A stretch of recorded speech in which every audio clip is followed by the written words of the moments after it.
Hello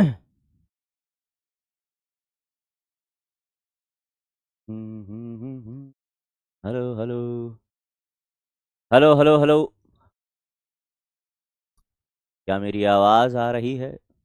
hello hello.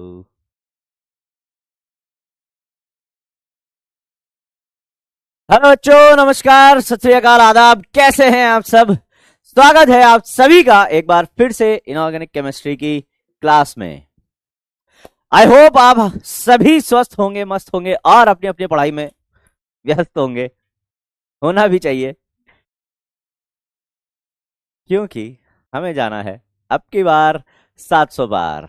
अगर मेरी आवाज एकदम क्लियर आ रही है और वीडियो क्लियर नजर आ रहा है तो जल्दी से एक प्यारी सी स्माइल पास कर दो। सुबह सुबह का वक्त है, एक प्यारी सी स्माइल से शुरुआत करते हैं। जल्दी से सभी लोग एक प्यारी सी स्माइल पास करेंगे और फिर हम शुरू करेंगे।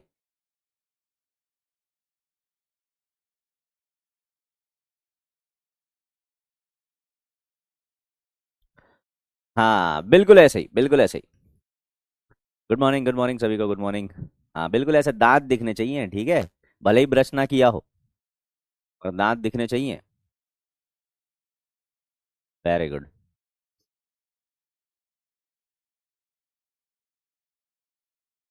चलिए, तो हमने बेटा एटॉमिक रेडियस के हर प्रकार के क्वेश्चंस देख लिए थे। किस किस तरीके के क्वेश्चंस उस पर बन सकते हैं वो हमने देख लिए थे। अब आयनाइजेशन एनर्जी हम शुरू कर चुके हैं।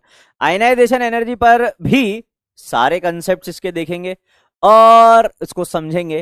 अभी भी मौका है, जिन्होंने पीरियोडिक टेबल याद नहीं की है, नालायकों, याद कर लेना। अभी लगाना, जरा देखें एक बार, थम्स अप करना कितने लोगों ने कर लिया याद। ईमानदारी से तो तुम करोगे इसे, अगर नहीं करोगे तुम्हें पता ही है क्या होगा। ठीक है? तुम्हारी ओएमआर शीट और इन्विजिलेटर के समोसे की चटनी दोनों का मिलन हो जाएगा उस दिन। ठीक है? तो सच सच बोलना है, नीट की कसम है तुम लोगों को।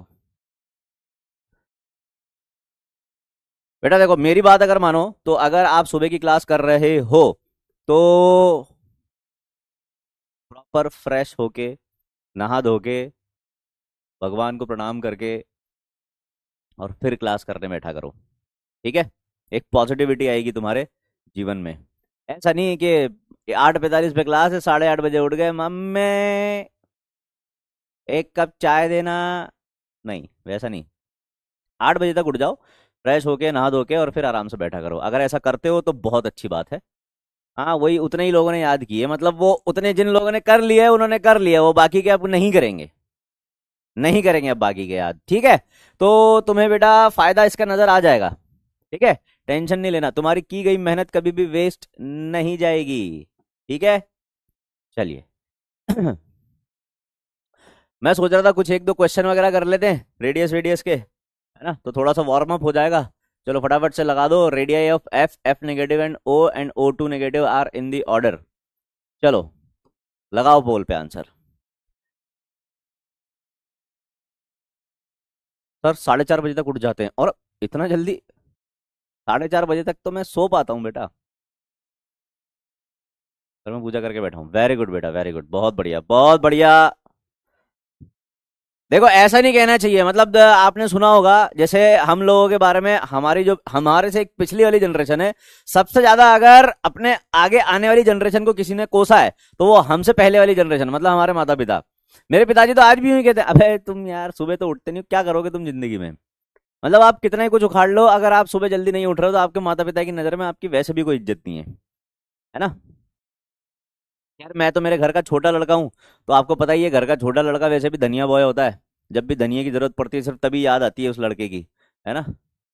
तो लाइब्रेरी में हो तो बहुत अच्छी बात है, लाइब्रेरी जाओ एकदम नहा धो के, पूजा वूजा करके और फिर जाया करो, है ना? बहुत अच्छा लगेगा। वेरी गुड बेटा, वेरी गुड, बहुत अच्छे। तो बेटा साइज का ऑर्डर लगाना है।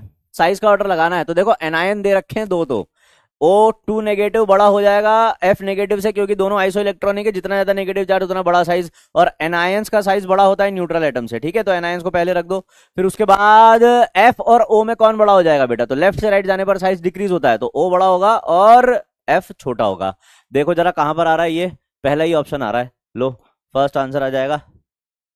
फर्स्ट आंसर आ जाएगा हमारा, 1 will be the answer. Next, the screening effect of D electrons. चलिए भाई, ये तो बहुत आसान है, ये तो कर दोगे। जिम कर ओ, जिम करके आ गए हो, ओ माय गॉड, ये तो ज्यादा हो गया यार, इतना तो मैं ही नहीं कर पाता बेटा। देखो ये जिम नाम का जो भूत है ना, ये बस इसी से डर लगता है मुझे। मैं हर साल जाता हूँ, 1 साल की फीस जमा कराता हूँ, और फिर उसके बाद मैं जब भी उस जिम के सामने से निकल रहा होता है, ऐसे बेशर्मों की तरह ऐसे उसको देखता हुआ जाता हूँ कि यही वो जिम है जहां पर मैंने पैसे भर रखे हैं जिम जाने के लिए, पर जाने की हिम्मत नहीं होती है।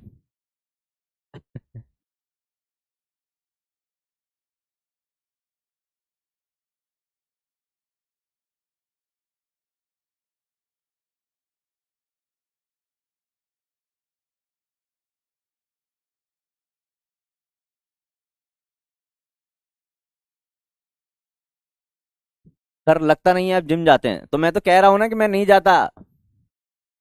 नहीं जाता, नहीं मैं जिम जा ही नहीं पाता, मेरी हिम्मत ही नहीं हो पाती जिम जाने की।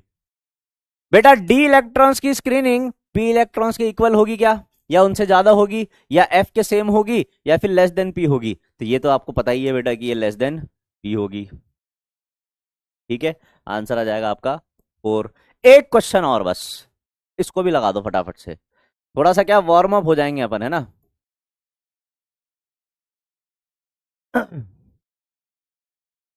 केमिस्ट्री की क्लास सुबह, हाँ बेटा आयुध सर को क्या है, सुबह सुबह क्लास लेने में थोड़ी सी दिक्कत हो रही है, इसलिए उन्होंने कहा कि सर प्लीज कुछ दिन के लिए आप ले लो पहली क्लास। मैंने कहा ठीक है कोई बात नहीं। और ये काम कल मुझे खुद को 8:30 बजे बोला गया। कल अपनी क्लास जो 9:15 बजे हुई ना, वो इसी वजह से हुई थी। 8:40 पर मुझे पता चला कि मेरी 8:45 पर क्लास है।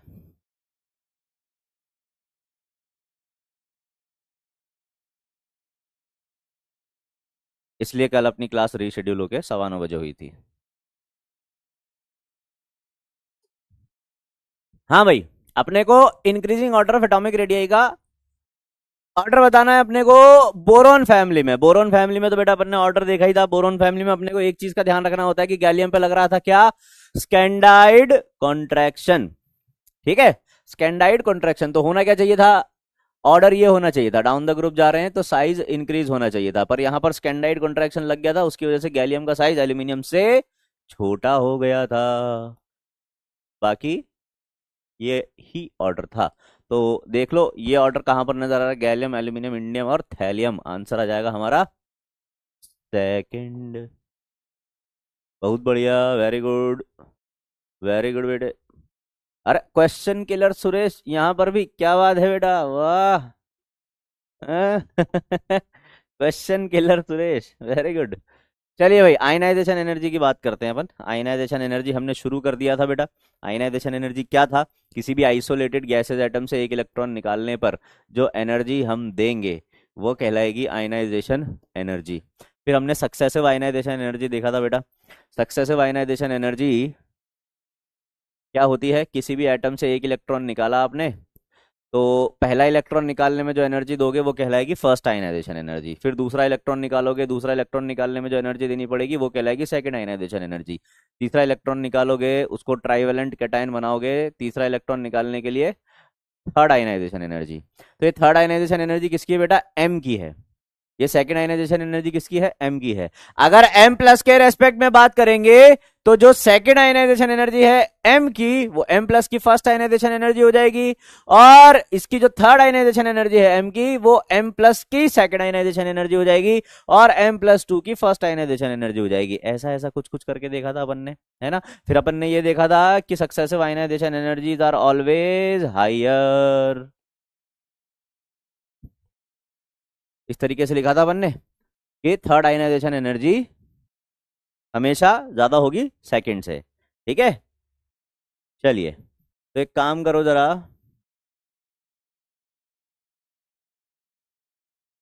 ये वाला क्वेश्चन करके बताओ।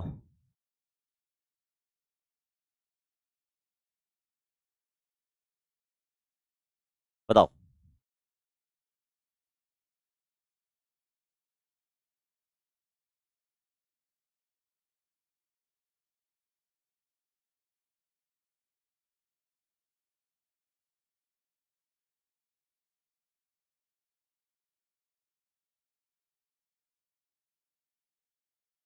For an atom of scandium which of the following ionization energies will be greatest?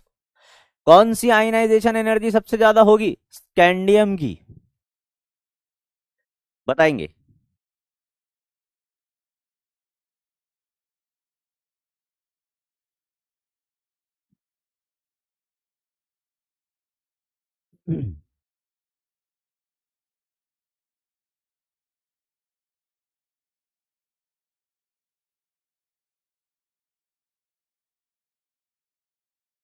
हाँ भाई, स्कैंडियम की कौन सी आयनाइजेशन एनर्जी ज्यादा होगी सबसे? अरे स्कैंडियम क्या, कोई भी एलिमेंट रहे, कोई भी एलिमेंट, मैं स्कैंडियम क्या, मैं यहाँ पे कोई ऐसा भी एलिमेंट लिख दूं जो आपने जीवन में ना सुना हो कभी, तो भी आंसर यही जाएगा 4।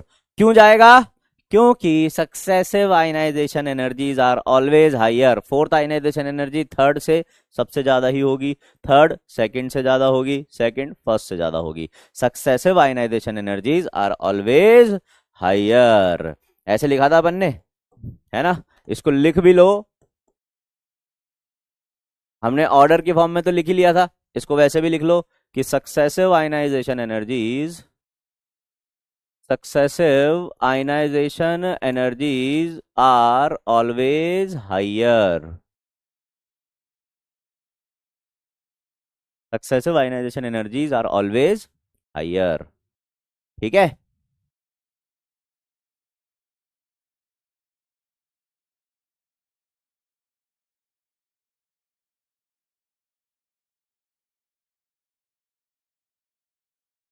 फिर देखो एनसीईआरटी क्या कहती है इसके बारे में।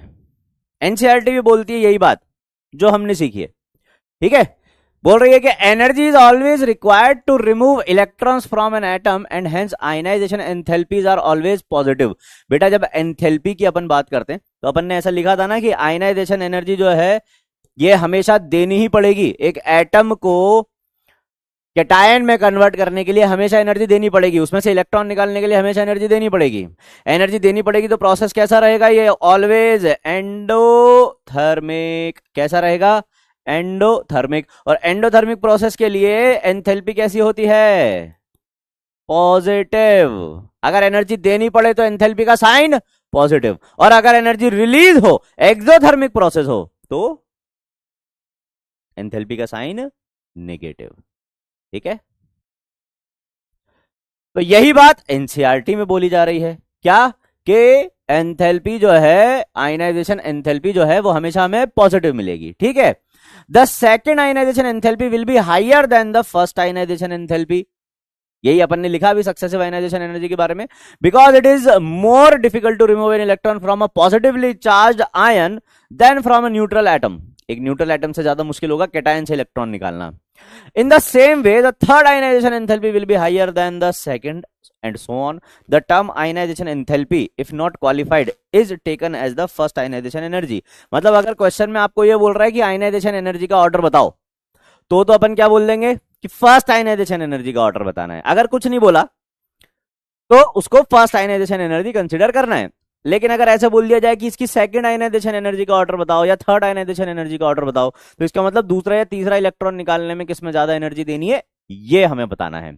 अगर कुछ नहीं दे रखा तो उसको हम फर्स्ट आयनाइजेशन एनर्जी कंसीडर करते हैं। ठीक है? ठीक है? ये आपको ग्राफ बना के ना, मतलब सभी अपने पीरियोडिक टेबल के जो एलिमेंट्स हैं उनमें किस तरीके से आयनाइजेशन एनर्जी वेरी करती है वो बता रखा है। तो पहले अपन फैक्टर सीखेंगे, उसके बाद ये ग्राफ अपने आप ही अपने को समझ में आ जाएगा। तो लिखो बेटा, फैक्टर्स अफेक्टिंग आयनाइजेशन एनर्जी। लिखो फैक्टर्स अफेक्टिंग आयनाइजेशन एनर्जी। सबसे पहला फैक्टर लिखेंगे, हमारी जो भी प्रॉपर्टीज है ना, कोई भी प्रॉपर्टीज जो है पीरियोडिक टेबल में, कौन कौन सी प्रॉपर्टीज पढ़ने वाले अपन ने जेड इफेक्टिव पढ़ लिया, आयनाइजेशन एनर्जी पढ़ रहे हैं, एटॉमिक रेडियस पढ़ लिया अपन ने, इलेक्ट्रॉन एफिनिटी पढ़ेंगे, इलेक्ट्रोनेगेटिविटी पढ़ेंगे। इन सभी में, इन सभी को अफेक्ट करने वाला सबसे पहला फैक्टर हमेशा रहेगा जेड इफेक्टिव। और बेटा जेड इफेक्टिव सुनते ही या देखते ही कुछ याद आता है क्या? बताना जरा, क्या याद आता है इसको देखते ही? क्या होता है जेड इफेक्टिव? क्या होता है बेटा जेड इफेक्टिव? जल्दी बताएंगे, जल्दी जल्दी। तौहीद कह रहा है कि सर आप ठीक से नहीं पढ़ा पा रहे हो, आजा तू पढ़ा ले बेटा। अगर मैं ठीक से नहीं पढ़ा पा रहा तो तू पढ़ा ले आजा। और अगर नहीं पढ़ पा रहे हो ठीक से तो यहां क्या कर रहे हो सुबह सुबह? कोई ऐसे जबरदस्ती नहीं है, दफा हो सकते हो तुम यहां से। मतलब ऐसा कुछ नहीं है कि तुम्हारे आने या जाने से किसी को फर्क पड़ेगा। तुम्हें लगता है किसी को फर्क पड़ेगा? नहीं, है ना? तो निकल लो बेटा यहां से, ठीक है। जेड इफेक्टिव का मतलब क्या होता है बेटा? जेड इफेक्टिव का मतलब, अभी दो क्वेश्चन पूछूंगा, हवा तेरी टाइट वैसी हो जाएगी और तुम मुझसे कह रहा है कि ठीक से नहीं पढ़ा पा रहे हो, हैं? यही तो फायदा है ऑनलाइन का, कि कुछ भी लिख दो टीचर को और बस ज्यादा से ज्यादा क्या हो जाएगा, भाग जाऊंगा लिख के, है ना? बेटे सामने अगर बोला होता ना तूने तो मैं तुझे ढंग से पढ़ाता फिर, ठीक है। देखो, बेटा तेरे को अच्छे से पढ़ाता हूं, ठीक से पढ़ाता हूं। अभी तक तो ठीक से नहीं पढ़ा पा रहा था। इधर देख, जेड इफेक्टिव का मतलब क्या होता है पता है? इसको बोलते हैं इफेक्टिव न्यूक्लियर चार्ज। और ये मैंने तुम्हारे दिमाग में ठूस ठूस के, गला फाड़ फाड़ के, चिल्ला चिल्ला के ये भर दिया है कि जब भी जेड इफेक्टिव दिखाई या सुनाई दे तो समझ जाना इसका मतलब होता है actual attraction power of nucleus, nucleus की अट्रैक्ट करने की टेंडेंसी। समझ में आ रहा है बेटा? तौहीद, आओ इधर आओ। तो एक बात बताओ, अगर किसी एटम का जेड इफेक्टिव ज्यादा है इसका मतलब उसने अट्रैक्ट कर रखा है इलेक्ट्रॉन्स को अपनी तरफ ज्यादा। अगर उसने अट्रैक्ट कर रखा है अपनी तरफ इलेक्ट्रॉन्स को ज्यादा तो इसका मतलब अब उसमें से इलेक्ट्रॉन निकालने के लिए एनर्जी ज्यादा देनी पड़ेगी या कम देनी पड़ेगी? ज्यादा देनी पड़ेगी ना, अगर ज्यादा अट्रैक्ट कर रखा है तो। पर तौहीद को ऐसे समझ में नहीं आएगा, तौहीद ऐसे समझेगा। इधर देख बेटा, ये इलेक्ट्रॉन है, ठीक है। ये तू है वो निब्बा जो ये सोचता है कि मैं एक कूल सा डायलॉग मार दूंगा और यहां पर फेमस हो जाऊंगा, ठीक है।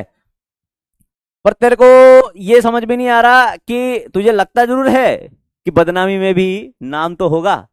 नहीं बेटा, यहां बदनामी में नाम नहीं होता है, यहां बदनामी अगर होती ना तो अच्छे से ली जाती है फिर उसकी। अब देख, ये है तू वो निब्बा जिसको निब्बी ने अट्रैक्ट कर रखा अपनी तरफ। अब मैं तुझे कह रहा हूं कि बेटा पढ़ ले पढ़ ले, इधर मत पढ़, इस चक्कर में मत पढ़। पर तू नहीं मान रहा है, तू मानेगा क्या? नहीं मानेगा। क्यों नहीं मानेगा? अरे ये चीज ही ऐसी है, कितना ही समझा लो तुझे समझ में नहीं आएगा, ठीक है। तो अब अगर मुझे तुझे यहां से दूर करना है, इस अट्रैक्शन से दूर करना है, मुझे तुझे यहां से निकाल के पढ़ाई की तरफ ले जाना है, तो मुझे तेरी गुद्दी पकड़ के तेरे को जबरदस्ती ले जाना पड़ेगा।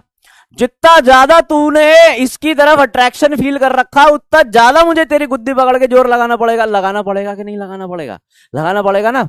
तो जितना ज्यादा जेड इफेक्टिव होगा ये न्यूक्लियस उतना ज्यादा अट्रैक्ट करके रखेगा इस इलेक्ट्रॉन को, और जितना ज्यादा अट्रैक्ट करके रखेगा उतनी ज्यादा एनर्जी लगेगी इसको यहां से निकालने में। तो फिर इसका मतलब अगर जेड इफेक्टिव ज्यादा तो आयनाइजेशन एनर्जी ज्यादा हो जाएगी। क्या तौहीद समझ में आ रही है बात? समझ में आ रही है? बेटा सुबह सुबह नहीं छेड़ने का, ठीक है, वरना पूरे दिन तुम्हें बुरे बुरे सपने आएंगे। तो बेटा आयनाइजेशन एनर्जी को कैसे रिलेट कर सकते हैं अपन? ऐसे बोल सकते हैं कि it is directly proportional to Z effective. और मुझे एक बात बताओ बेटा, जब हमने पढ़ा था जेड इफेक्टिव तो क्या पढ़ा था कि लेफ्ट टू राइट जाएंगे अगर एक पीरियड में, लेफ्ट टू राइट जाएंगे अगर एक पीरियड में, तो क्या जेड इफेक्टिव बढ़ेगा? जेड इफेक्टिव बढ़ेगा। ऐसे लिख लेते सीधे, in a period from left to right Z effective increase होगा। तो इसका मतलब बेटा आयनाइजेशन एनर्जी भी इंक्रीज होगी। क्या एक पीरियड में लेफ्ट से राइट जाने पर आयनाइजेशन एनर्जी इंक्रीज होगी? समझ में आ गया क्या बेटा? ठीक से समझ में आ गया क्या, या और थोड़ा ठीक से समझाऊं तुझे? ये बनेंगे डॉक्टर। हाँ भाई, तो अगर आपसे पूछा जाए बेटा कि बोरोन, कार्बन और नाइट्रोजन, बोरोन, कार्बन और नाइट्रोजन, एल्यूमिनियम, सिलिकॉन और फास्फोरस, इनकी आयनाइजेशन एनर्जी का ऑर्डर बनाना है। आयनाइजेशन एनर्जी का ऑर्डर क्या ऐसा आ जाएगा, लेफ्ट से राइट जाएंगे जेड इफेक्टिव बढ़ेगा, जेड इफेक्टिव बढ़ेगा तो आयनाइजेशन एनर्जी भी बढ़ेगी। आ गई बात समझ में? तो हमारा जो पहला फैक्टर था बेटा वो था जेड इफेक्टिव। जेड इफेक्टिव बढ़ता है तो आयनाइजेशन एनर्जी भी बढ़ती है। छाप लिया क्या सभी ने? ठीक से छापना बेटा, तौहीद। ठीक है, ठीक से लिखना हाँ? वरना ठीक से समझ नहीं आएगा तुझे।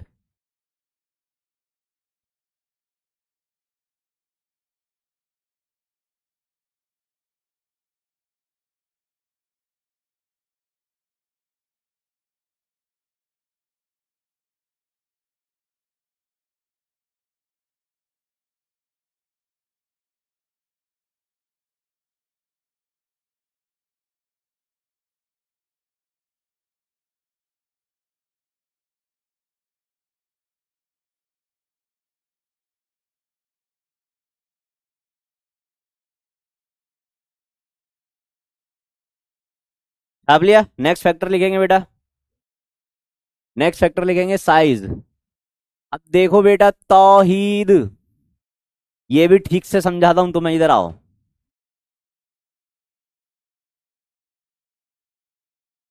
इधर देखो बेटा, ये एक छोटा एटम है बिल्कुल तुम्हारे दिमाग की तरह, और एक ये बहुत बड़ा एटम है बिल्कुल तुम्हारी गुद्दी की तरह। एक इलेक्ट्रॉन यहाँ है और एक इलेक्ट्रॉन यहाँ है। अब दोनों एटम्स का अगर जेड इफेक्टिव सेम है उसने उसने सुबह सुबह छेड़ के गलती कर दी। छेड़ दो, वैसे कोई दिक्कत नहीं है, सुबह सुबह नहीं छेड़ने का। सुबह सुबह क्या है, अपन बढ़िया मूड में रहते हैं, और बढ़िया मूड अगर कोई खराब करता है तो फिर उसको खराब करने की जिम्मेदारी हमारी है। अगर आप मेरा मूड खराब करोगे तो आपका दिन खराब करने की जिम्मेदारी फिर मेरी है। हाँ ठीक है बेटा, तौहीद आजा तुझे समझाता हूं। देख साइज से कैसे आयनाइजेशन एनर्जी को रिलेट करते हैं अपन। ये है बिल्कुल तेरे दिमाग की तरह, और ये है बिल्कुल तेरी गुद्दी की तरह। ये बिल्कुल छोटा और ये बिल्कुल मोटा। अब क्या करें? अब कंपेयर करना है इनमें से किसमें से इलेक्ट्रॉन निकालना मुश्किल है। तो बेटा अगर दोनों का जेड इफेक्टिव अपन सेम मानकर चले, दोनों न्यूक्लियस बराबर अट्रैक्ट कर रहे हैं, तो देख ये ज्यादा पास है न्यूक्लियस के, ये दूर है न्यूक्लियस से। इसको न्यूक्लियस ज्यादा अट्रैक्ट करेगा और इसको नहीं कर पाएगा। तो अगर ये न्यूक्लियस से दूर है तो क्या इसको निकालने के लिए मुझे ज्यादा एनर्जी देनी पड़ेगी या कम एनर्जी देनी पड़ेगी? कम एनर्जी देनी पड़ेगी, है ना? है ना? कम एनर्जी देनी पड़ेगी। गुद्दी पकड़ते ही तो एकदम शांत हो जाएगा, तो कम एनर्जी देते ही तो वहां से निकल लेगा, है ना? लेकिन क्योंकि बुद्धि तेरी छोटी है, बुद्धि तेरी छोटी है, तो वहां से तो तू नहीं समझेगा, इसलिए गुद्दी पकड़ के तुझे वहां से हटाना पड़ेगा। तो इसका मतलब अगर साइज बड़ा है तो आयनाइजेशन एनर्जी कम। तो ionization energy it is inversely proportional to size. अपन ऐसा बोल सकते हैं क्या? ऐसा बोल सकते हैं क्या? ठीक है, फॉर एग्जाम्पल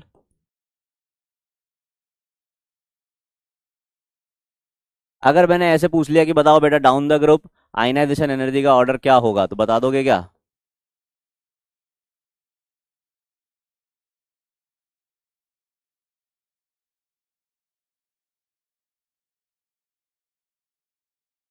ये ऑर्डर आ जाएगा, यानी कि अपन ऐसा लिख सकते हैं क्या बेटा? In a group size increases from top to bottom, from top to bottom.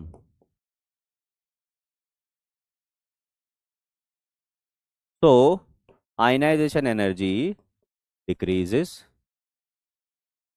Top to bottom जाने पर आयनाइजेशन एनर्जी डिक्रीजेस। ठीक है, तो बेटा एक पीरियड में आप हमेशा देखना जेड इफेक्टिव, एक पीरियड में लेफ्ट से राइट जाएंगे तो जेड इफेक्टिव बढ़ेगा और आयनाइजेशन एनर्जी भी बढ़ेगी। ठीक है, और एक ग्रुप में हमेशा हम क्या देखते हैं? साइज वाला फैक्टर। तो डाउन द ग्रुप जाने पर साइज बढ़ता है, तो साइज बढ़ेगा तो आयनाइजेशन एनर्जी डिक्रीज होगी, है ना बेटे? तौहीद, मतलब गलती तुम्हारी नहीं है बेटा। अगर ऐसी हरकतें करते टाइम अगर तुम्हारे पिताजी ने या माताजी ने तुम्हें लाड़ ना किया होता और वहीं एक गुद्दी पे रख के दी होती ना ढंग से, सब इज्जत तुम्हें समझ में आ जाती किसकी करनी चाहिए किसकी नहीं करनी चाहिए, है ना? कोई बात नहीं, कोई बात नहीं। टीचर का एक फर्ज होता है ये भी कि अगर स्टूडेंट गलत रास्ते पर निकल जाए तो उसको उसकी गुद्दी पकड़ के सही रास्ते पर लाना टीचर का फर्ज है। तो चिंता मत कर बेटा, अब तुझे मैं साल भर ढंग से ही पढ़ाऊंगा। ठीक है बेटा, समझ में आ गया ये। तीसरा फैक्टर और सबसे इंपॉर्टेंट फैक्टर देखो, तीसरा और सबसे इंपॉर्टेंट फैक्टर, तीसरा और चौथा फैक्टर ज्यादा इंपॉर्टेंट है।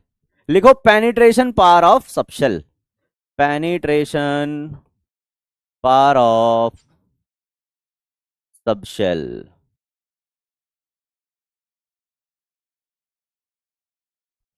पेनिट्रेशन पावर का मतलब क्या होता है? चलिए भाई, जिन लोगों को पता है फटाफट से बताएंगे पेनिट्रेशन पावर का मतलब क्या होता है। पेनिट्रेशन पावर का मतलब क्या होता है, जल्दी बताएंगे।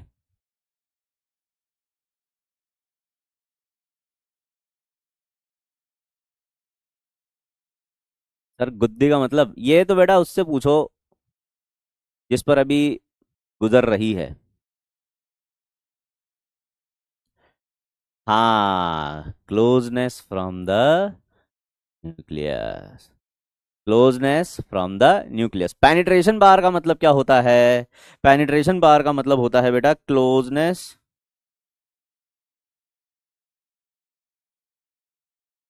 From the nucleus, closeness from the nucleus. Closeness from the nucleus, किसकी क्लोजनेस फ्रॉम द न्यूक्लियस? जैसे बेटा आपके पास अगर मैं आपसे पूछूं कि फोर्थ शेल में कौन कौन से सबशेल होंगे, कौन कौन से सबशेल होंगे, तो फोर्थ शेल में आप बोलोगे सर 4s होगा, 4p होगा, 4d होगा और 4f होगा। ठीक है, तो किसी भी शेल में जो सबशेल्स प्रेजेंट होते हैं, जैसे कि फोर्थ शेल है तो उसमें चारों सबशेल्स होंगे, तो इसमें न्यूक्लियस के सबसे ज्यादा पास कौन है? एस सबशेल है।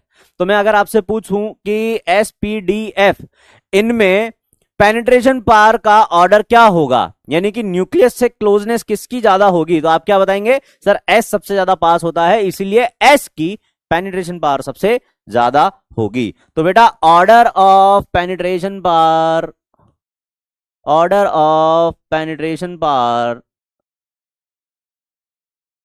का आपसे पूछ लिया जाए तो आप ऐसे बता देना, एस की सबसे ज्यादा, फिर पी की, फिर डी की और फिर एफ की। ये ऑर्डर रहेगा पेनिट्रेशन पावर का, ये ऑर्डर रहेगा पेनिट्रेशन पावर का। ठीक है, तो हम क्या करें सर, अगर ये पेनिट्रेशन पावर का ऑर्डर है तो हम क्या करें, इससे हमारा क्या लेना देना? तो बात कुछ ऐसी है कि अगर आपको एस सबशेल से इलेक्ट्रॉन निकालना है और पी सबशेल से इलेक्ट्रॉन निकालना है, एक इलेक्ट्रॉन है ये वाला जो आपको निकालना है और एक इलेक्ट्रॉन है ये वाला जो आपको निकालना है, इनमें से कौन सा इलेक्ट्रॉन निकालना ज्यादा मुश्किल होगा? कौन सा इलेक्ट्रॉन निकालना ज्यादा मुश्किल होगा? तो भाई जो न्यूक्लियस के ज्यादा पास है उस पर अट्रैक्शन ज्यादा होगा, अट्रैक्शन ज्यादा होगा तो उसको निकालना ज्यादा मुश्किल होगा, है ना। तो फॉर एग्जाम्पल अगर आपसे यह पूछा जाए कि बेरिलियम और बोरोन आयनाइजेशन एनर्जी किसकी ज्यादा होगी, तो वैसे तो जेड इफेक्टिव बोरोन में ज्यादा है, पर बेरिलियम का अगर अपन कॉन्फ़िगरेशन देखें तो इसका कॉन्फ़िगरेशन है 1s2 और इसका कॉन्फ़िगरेशन है 1s2 इधर p से इलेक्ट्रॉन निकालना है और इधर s से इलेक्ट्रॉन निकालना है। पेनिट्रेशन पावर किसकी ज्यादा होती है?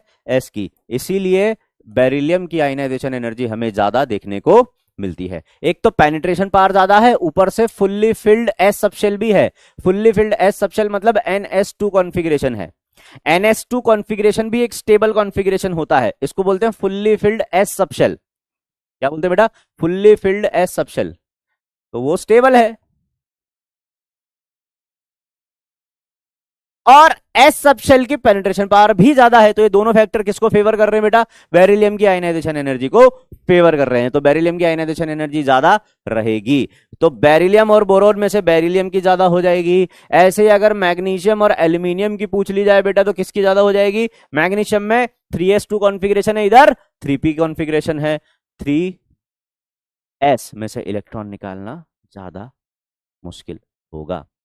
तो बेटा अगर आपको कभी भी ये NS2 कॉन्फ़िगरेशन और NP1 कॉन्फ़िगरेशन वालों में, यानी कि अगर आपको सेकंड ग्रुप और 13th ग्रुप वालों में कंपेयर करना है, लाइक बेरिलियम और बोरोन में कंपेयर करना है, मैग्नीशियम और एल्यूमिनियम में कंपेयर करना है, कैल्शियम और गैलियम में कंपेयर करना है, तो आयनाइजेशन एनर्जी बेटा किसकी ज्यादा होगी? NH2 वालों की ज्यादा होगी, ओनली कैल्शियम तक। ठीक है, NH2 वालों की ज्यादा होगी ओनली कैल्शियम तक। ठीक है, याद रखना। Alkali earth metal, boron family. Boron family का कॉन्फ़िगरेशन होता है NH2 NP1, है ना, और इनका कॉन्फ़िगरेशन होता है ओनली NH2। ठीक है बेटा, याद रख लेना। इसके नीचे वाले नहीं पूछे जाएंगे, वैसे तो ये भी नहीं पूछे जाते, सिर्फ बेरिलियम, ज्यादा से ज्यादा मैग्नीशियम एल्यूमिनियम पूछा जाता है आपसे, क्योंकि एनसीईआरटी में सिर्फ इतना ही दे रखा है। ठीक है, एक्सेप्शन, एक्सेप्शन कहाँ होते ज्यादा, इनऑर्गेनिक में ज्यादा एक्सेप्शन थोड़ी है। ठीक है, चलिए आगे बढ़े। नेक्स्ट फैक्टर लिखेंगे बेटा, आखिरी फैक्टर हमारा चौथा, stable configuration. Stable configuration, stable configuration. Stable configuration अगर आ जाए तो कैसे आयनाइजेशन एनर्जी चेंज होगी? स्टेबल कॉन्फ़िगरेशन अगर आ जाए तो कैसे आयनाइजेशन एनर्जी चेंज होगी? तो आपको पता ही होगा बेटा, जो फुल्ली फिल्ड कॉन्फ़िगरेशन होता है वो बहुत ज्यादा स्टेबल होता है, फिर हाफ फिल्ड भी स्टेबल होते हैं, और फिर नंबर आता है पार्शियली फिल्ड कॉन्फ़िगरेशन का।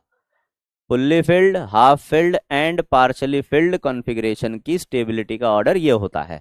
फुल्ली फिल्ड बोले तो जैसे कि NS2 कॉन्फ़िगरेशन, P6 कॉन्फ़िगरेशन, मैं लिख देता हूं यहीं पर, है ना, जैसे कि NS2 कॉन्फ़िगरेशन है बेटा, P6 कॉन्फ़िगरेशन है, D10 कॉन्फ़िगरेशन है, या फिर F14 कॉन्फ़िगरेशन है, तो ये फुल्ली फिल्ड कॉन्फ़िगरेशन है, सबशेल फुल्ली फिल्ड है।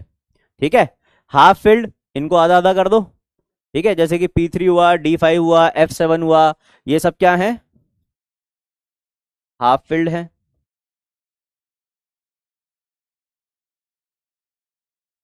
ठीक है, और इनके अलावा जितने भी हैं वो पार्शियली फिल्ड, जैसे कि P4 P5 कॉन्फ़िगरेशन है वो पार्शियली फिल्ड है, D6 D7 D4 D3 ये सब क्या है? पार्शियली फिल्ड है। ठीक है, तो अगर हाफ फिल्ड या फुल्ली फिल्ड कॉन्फ़िगरेशन आ जाए तो स्टेबिलिटी बढ़ जाती है एटम की, और फिर वो इलेक्ट्रॉन नहीं देना चाहता, और इलेक्ट्रॉन नहीं देना चाहता तो इसका मतलब, इसका मतलब ज्यादा एनर्जी देनी पड़ेगी इलेक्ट्रॉन निकालने के लिए, इसका मतलब आयनाइजेशन एनर्जी ज्यादा। ठीक है, तो सर IE इनवर्सली प्रोपोर्शनल होगा ना पेनिट्रेशन पावर के? अबे इनवर्सली प्रोपोर्शनल क्यों होगा भाई? पेनिट्रेशन पावर अगर ज्यादा है, पेनिट्रेशन पावर अगर ज्यादा है, एस ज्यादा क्लोज है, तो ज्यादा एनर्जी देनी पड़ेगी ना, तो जितनी ज्यादा पेनिट्रेशन पावर उतनी ज्यादा आयनाइजेशन एनर्जी। ऐसे बोल सकते हो आप, ionization energy it is directly proportional to penetration power of subshell, लिख लो अगर चाहो तो, ionization energy directly proportional to penetration power of subshell.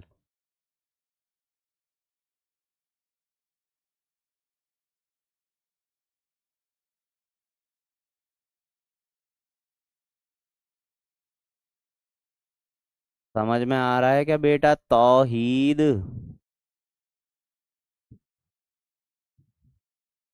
तुझे नहीं लगता तूने सुबह सुबह गलत पंगे ले लिए?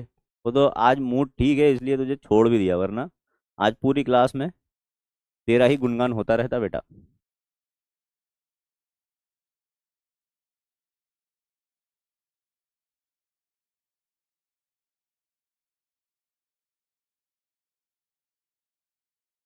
ठीक है,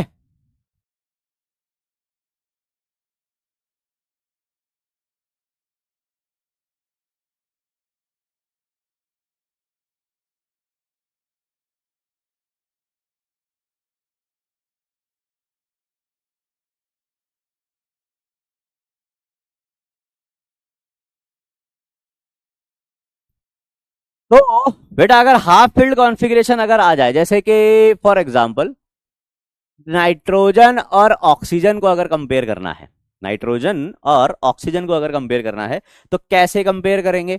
जैसे कि बेटा नाइट्रोजन का अगर आप कॉन्फ़िगरेशन देखोगे तो नाइट्रोजन का कॉन्फ़िगरेशन है 1s2 2s2 2p3 और ऑक्सीजन का कॉन्फ़िगरेशन क्या है बेटा 1s2 2s2 2p4 P3 और P4 क्या आपको नहीं लगता ये पार्शली फिल्ड और ये हाफ फिल्ड है? अगर ये हाफ फिल्ड है तो ज्यादा स्टेबल होगा तो इसका आयनाइजेशन एनर्जी ज्यादा होगा। सिमिलरली अगर आपको बेटा फास्फोरस और सल्फर में कंपेयर करने को दे दिया जाए तो फास्फोरस 3p3 होता है और ये 3p4, तो फास्फोरस का आयनाइजेशन एनर्जी ज्यादा होगा। यानी कि अगर आपको P3 और P4 कॉन्फ़िगरेशन को कंपेयर करना है तो P3 कॉन्फ़िगरेशन वालों की आयनाइजेशन एनर्जी ज्यादा देखने को मिलेगी।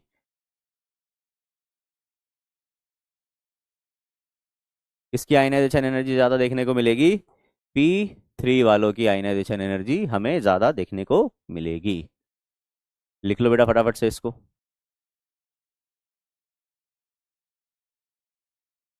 लिख लो फटाफट से।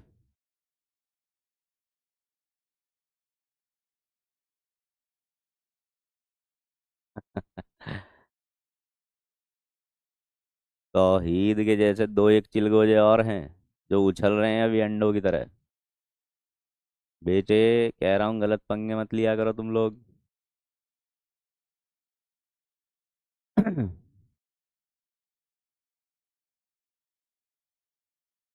लिख लिया बेटा? तो देखो ये फैक्टर्स आप ध्यान में रखोगे तो आप आयनाइजेशन एनर्जी के ऑर्डर्स बड़े आराम से लगा पाओगे। जैसे कि मैंने आपको अगर कहा कि बेटा सेकंड पीरियड एलिमेंट्स इनका आयनाइजेशन एनर्जी का ऑर्डर बनाना है तो सेकंड पीरियड एलिमेंट का आयनाइजेशन एनर्जी का ऑर्डर बना लेते हैं। चलो लिखो।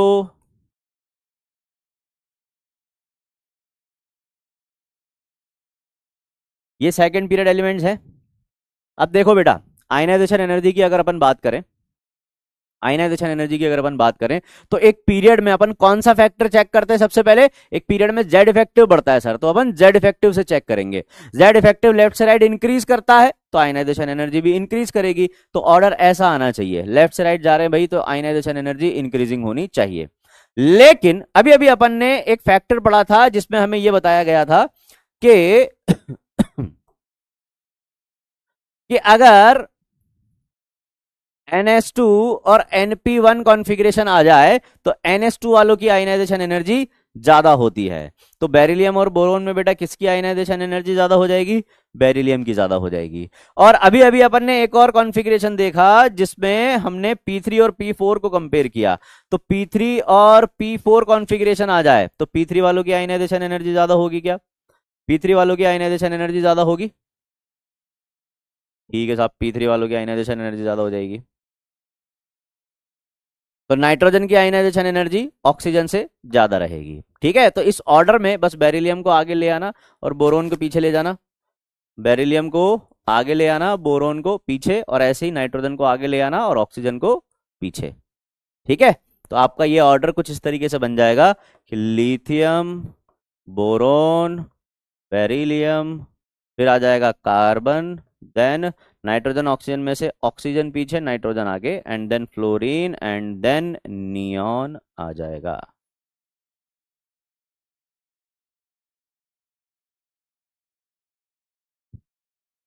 ठीक है,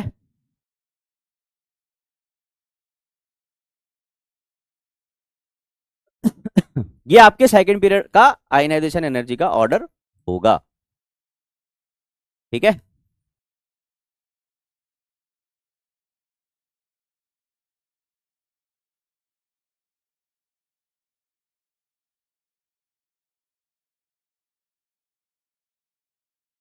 अब लिया? ऐसी थर्ड पीरियड वाले का भी बन जाएगा। तो थर्ड पीरियड का लिखो बेटा, थर्ड पीरियड का। सेकंड का तो मैंने बता दिया, थर्ड पीरियड का तुम लोग लिखो।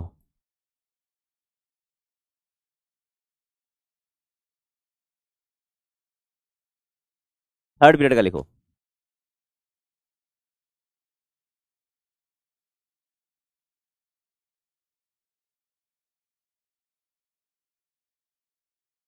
लिखो, मैं नहीं बताऊंगा, तुम लोग ही लिखोगे।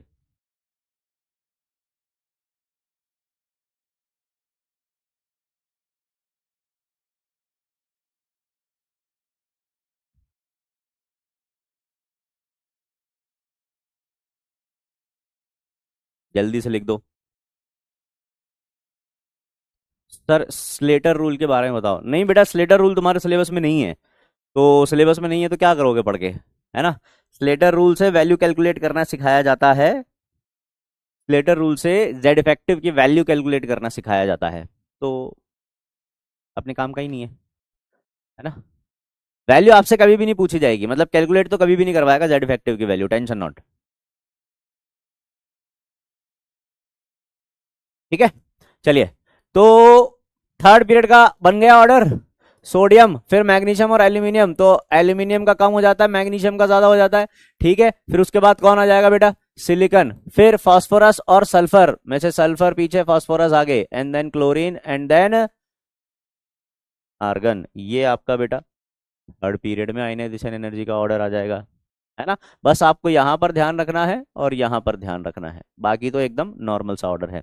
यानी कि बेटा अपन ऐसा बोल सकते हैं कि किसी भी पीरियड में उस पीरियड की नोबल गैस की आयनाइजेशन एनर्जी सबसे ज्यादा होती है और उसके अल्कली मेटल की आयनाइजेशन एनर्जी सबसे कम होती है। देखो जरा ध्यान से, अल्कली मेटल की कम और नोबल गैस की ज्यादा। ठीक है, नियॉन की मैक्सिमम है सेकेंड पीरियड में और लिथियम की मिनिमम है।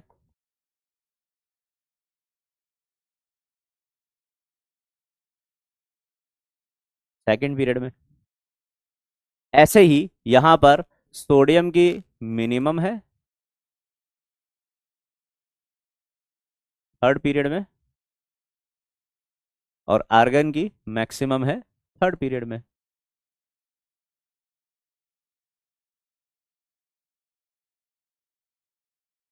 ठीक है, तो इसको नोट लगा के लिख लें अपन क्या, किसी भी पीरियड में मैक्सिमम आयनाइजेशन एनर्जी उस पीरियड की नोबल गैस की होती है। Noble gas has maximum ionization energy in its respective period, in its respective period. एक तो ये पॉइंट लिख लो, एक ये लिख लो, alkali metal has minimum ionization energy in its respective period। ठीक है, अच्छा ओवरऑल अगर अपन पूछें कि मैक्सिमम आयनाइजेशन एनर्जी किसकी होगी in periodic table, maximum ionization energy किसकी होगी,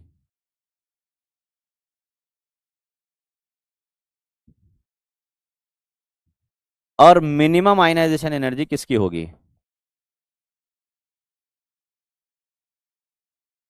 मैक्सिमम आयनाइजेशन एनर्जी और मिनिमम आयनाइजेशन एनर्जी किसकी होगी अगर ऐसे पूछा जाए तो। अब देखो नोबल गैसेस की मैक्सिमम होती है और नोबल गैसेस में भी मैक्सिमम किसकी होगी, नोबल गैसेस में भी मैक्सिमम किसकी होगी, अरे डाउन द ग्रुप तो डिक्रीज होती है ना, अरे गधों।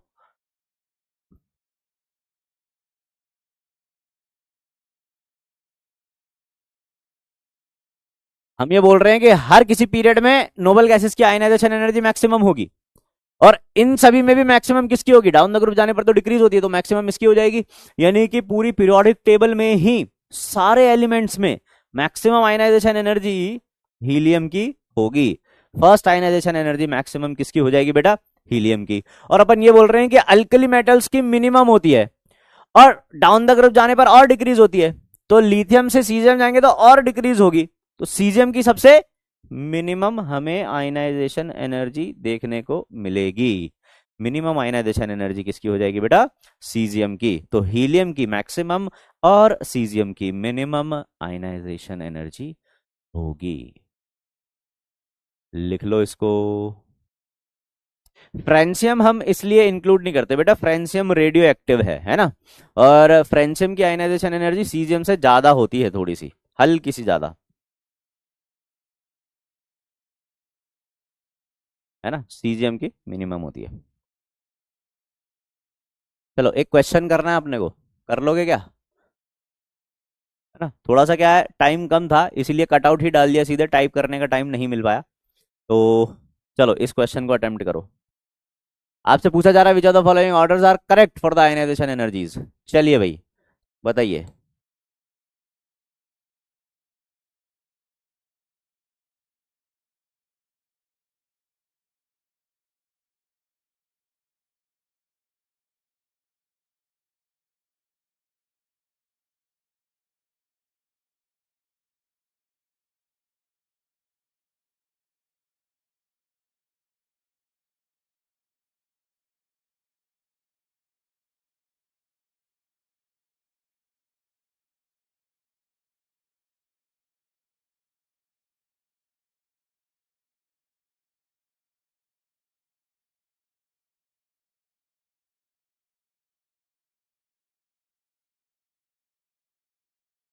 विच of the following orders are correct for the ionization energies. Ionization energies के ऑर्डर्स की बात कर रहे हैं, कौन सा करेक्ट होगा। डाउन द ग्रुप जाएंगे तो आयनाइजेशन एनर्जी बढ़ेगी क्या? देखो कैल्शियम, स्ट्रोंटियम और बेरियम, तो आयनाइजेशन एनर्जी बढ़ेगी या कम होगी? डाउन द ग्रुप जाने पर डिक्रीज होती है, तो कैल्शियम की ज़्यादा हो जाएगी स्ट्रोंटियम से, स्ट्रोंटियम की ज़्यादा हो जाएगी बेरियम से, यानी कि ये वाला ऑर्डर करेक्ट है। ठीक है। बेरिलियम, नाइट्रोजन और नियॉन, इसका तो ऑर्डर अभी अभी लिखा था अपन ने, बेरिलियम, नाइट्रोजन और neon, left to right increasing order आ जाएगा, तो ये भी सही है। कार्बन, ऑक्सीजन और नाइट्रोजन, ये भी अभी अभी जस्ट लिखा था अपन ने, कार्बन, ऑक्सीजन और नाइट्रोजन, ये भी अभी अभी लिखा था, तो ये वाला ऑर्डर भी करेक्ट है। मैग्नीशियम, एल्यूमिनियम और सिलिकॉन, मैग्नीशियम और एल्यूमिनियम को ध्यान से देखो, एल्यूमिनियम की ज़्यादा दे रखी है मैग्नीशियम से, अभी अभी अपन ने इसका ऑर्डर लिखा था, किसकी ज़्यादा थी? मैग्नीशियम की ज़्यादा थी, यानी कि आंसर में क्या आएगा? 1 2 और 3, 1 2 और 3 किस में भाई? आंसर नंबर 3 में, तो correct answer will be C. Correct answer हो जाएगा सी। 73% लोगों ने सही कर दिया, वेरी गुड यार। और बेटा तौहीद, तुझे तो समझ में आया नहीं होगा, और उसी का एक और चमचा है सुमित, उसको भी समझ में नहीं आया होगा। तुम्हें आएगा भी नहीं बेटा, तुम मस्त रहो। ठीक है, इधर देखो, ये वाला क्वेश्चन करो, ये वाला क्वेश्चन करेंगे सभी लोग। अच्छा क्वेश्चन है और बहुत आसान क्वेश्चन है,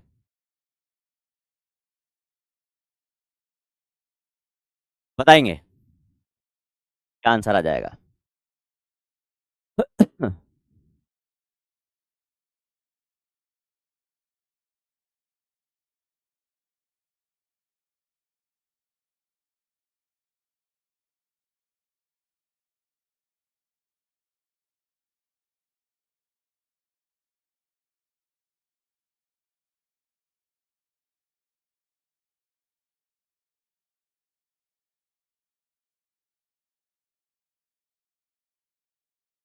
बेटा लार्जेस्ट और स्मॉलेस्ट साइज वाले मतलब ऐसा नहीं पूछा जाता है ना, क्योंकि वहां पर ना लफड़ा ये होता है कि नोबल गैसेस की तो वैंडरवाल रेडियस आप कंसिडर करते हो, और इधर आप मेटालिक और कोवलेंट कंसिडर करते हो, तो नोबल गैसेस ही लार्जेस्ट मानी जाती हैं।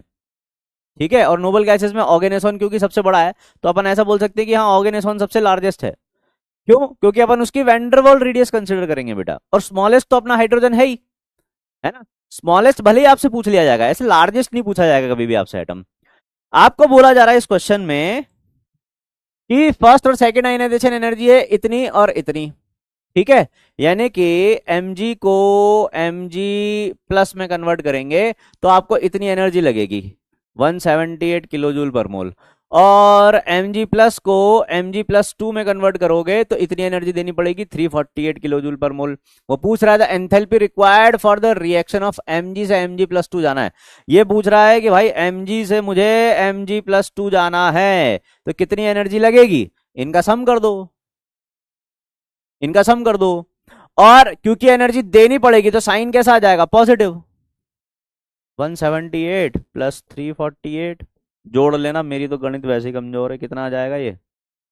16 और 526 आ जाएगा, ठीक है, और साइन प्लस का आ जाएगा, तो प्लस का 526, आंसर विल बी सेकेंड। अरे वेरी गुड वेरी गुड, बहुत बढ़िया बेटे, बहुत बढ़िया, बहुत अच्छे।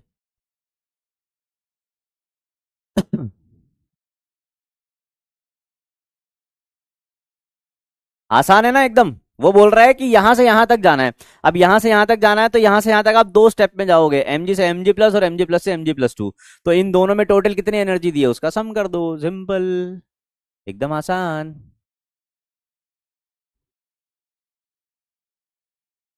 ठीक है, चलिए। चलिए अब एक और अच्छी चीज सिखाता हूं आपको, देखो इधर आओ। आपने आयनाइजेशन एनर्जी बेटा कंपेयर की थी, आयनाइजेशन एनर्जी कंपेयर की थी। अब मैं बोल रहा हूं आपको आई टू कंपेयर करो, सेकंड आयनाइजेशन एनर्जी कंपेयर करो बोरोन और कार्बन की। अभी तो अपन दो ही एलिमेंट लेते हैं। जैसे बेटा अगर आप आई वन कंपेयर कर रहे हो तो आई वन कंपेयर करने के लिए आपने क्या किया था, वही देखा दोनों का कॉन्फ़िगरेशन, दोनों का कॉन्फ़िगरेशन देख लिया तो ये होता है बेटा 1s2 2s2 2p1, और ये होता है 1s2 2s2 2p2, है ना। दोनों जगह पी से इलेक्ट्रॉन निकालना है, इधर p1 है उधर p2 है, दोनों ना तो कोई स्टेबल कॉन्फ़िगरेशन है ना ही कोई पेनिट्रेशन वगैरह का फैक्टर लग रहा है। तो जिसमें जेड इफेक्टिव ज्यादा होता है उसी की आयनाइजेशन एनर्जी ज्यादा होती है। ठीक है, ठीक है। तो बोरॉन और कार्बन में से किसकी फर्स्ट आयनाइजेशन एनर्जी ज्यादा होगी बेटा, कार्बन की ज्यादा हो जाएगी। लेकिन अब जब सेकेंड आयनाइजेशन एनर्जी कंपेयर करनी है तो इसका मतलब दूसरा इलेक्ट्रॉन हमें निकालना है। दूसरा इलेक्ट्रॉन अगर अपने को निकालना है तो एक एक इलेक्ट्रॉन तो निकाल दो। एक एक इलेक्ट्रॉन अगर निकाल दोगे तो ये क्या बन जाएगा, बी प्लस बन जाएगा और ये सी प्लस बन जाएगा। एक एक इलेक्ट्रॉन निकाल दिया ना आपने तो ये क्या बन जाएगा, दोनों पर एक एक पॉजिटिव चार्ज आ जाएगा। तो दोनों पर एक एक पॉजिटिव चार्ज अगर आ जाएगा तो इधर से एक इलेक्ट्रॉन निकाल दो तो इसका कॉन्फ़िगरेशन क्या बचेगा, 1s2 2s2, और इधर का कॉन्फ़िगरेशन बचेगा 1s2 2p1। तो याद करो बेटा, अभी अभी बताया था ns2 और np1 अगर कॉन्फ़िगरेशन को कंपेयर करना हो तो किसकी आयनाइजेशन एनर्जी ज्यादा रहेगी, ns2 वालों की। यानी कि अब सेकेंड आयनाइजेशन एनर्जी किसकी ज्यादा हो जाएगी बेटा, बोरोन की। बोरोन और कार्बन में से किसकी ज्यादा हो जाएगी। तो आपसे अगर ऐसे पूछा जाए कि बताओ सेकेंड आयनाइजेशन एनर्जी का ऑर्डर क्या होगा बोरोन और कार्बन का, आप क्या बोलेंगे कि सर बोरोन की सेकेंड आयनाइजेशन एनर्जी कार्बन से ज्यादा होगी। ठीक है, अगर सेकेंड आयनाइजेशन एनर्जी बोल के पूछा जाए तो आप एक एक इलेक्ट्रॉन निकाल देना। सेकेंड आयनाइजेशन एनर्जी मतलब दूसरा इलेक्ट्रॉन निकालना है, थर्ड बोल दे इसका मतलब तीसरा इलेक्ट्रॉन निकालना है। ठीक है, तो अब आप मुझे करके बताओ एक क्वेश्चन जिसमें आप सेकेंड आयनाइजेशन एनर्जी कंपेयर करोगे। कंपेयर सेकेंड आयनाइजेशन एनर्जी किसकी करोगे, किसकी करोगे, इनकी कर दो, बोरॉन कार्बन नाइट्रोजन ऑक्सीजन और फ्लोरीन, इन सबकी कर दो एक साथ। इनकी सेकेंड आयनाइजेशन एनर्जी का ऑर्डर बना दो, ये लो।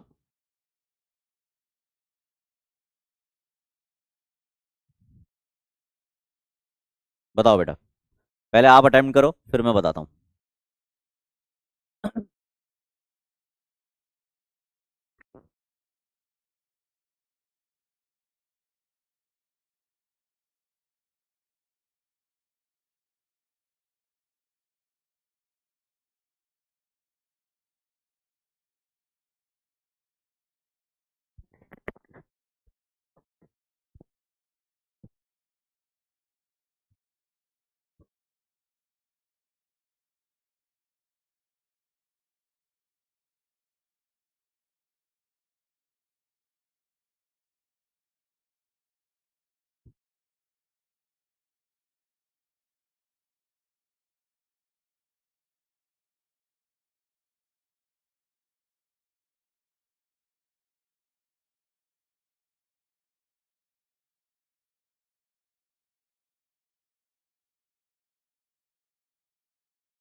हो गया,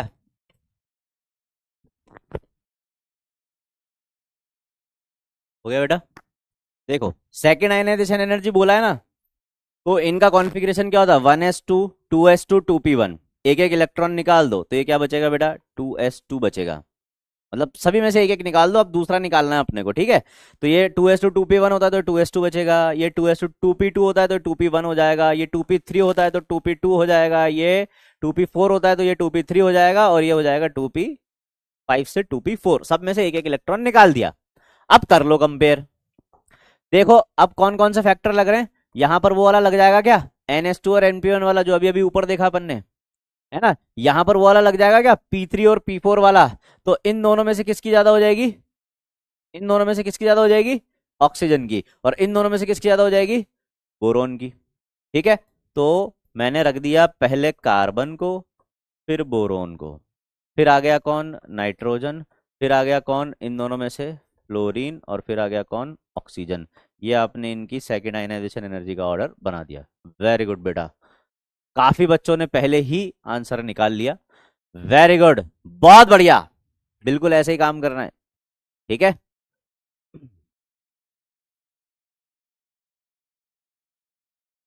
बिल्कुल ऐसे ही काम करना है।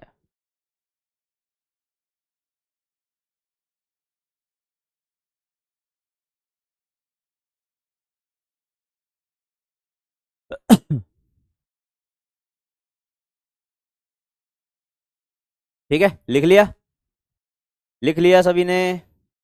तो अब आप मुझे कंपेयर करके बताओ बेटा। नहीं, पहले तो मैं कंपेयर करके बता देता हूँ आपको कॉपर और जिंक की, फिर आप कंपेयर करना क्रोमियम और, ठीक है, कॉपर और जिंक की फर्स्ट आयनाइजेशन एनर्जी कंपेयर कर दो और सेकंड आयनाइजेशन एनर्जी कंपेयर कर दो।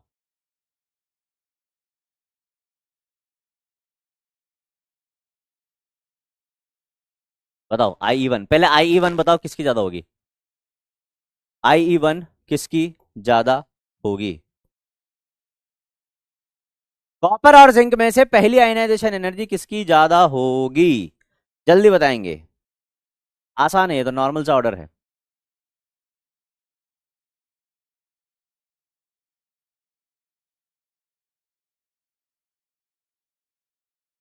जिंक की ज्यादा हो जाएगी,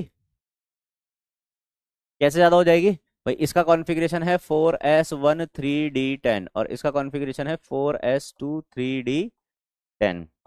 तो पहला इलेक्ट्रॉन निकालना कहां से मुश्किल होगा, इलेक्ट्रॉन निकाला जाएगा बेटा 4s से, आउटर मोस्ट इलेक्ट्रॉन निकाला जाता है। तो यहाँ पर देखो 4s1 है और इधर 4s2 है, इधर जेड इफेक्टिव भी ज्यादा है और NS2 भी है, तो फर्स्ट आयनाइजेशन एनर्जी किसकी ज्यादा हो जाएगी बेटा, जिंक की ज्यादा हो जाएगी।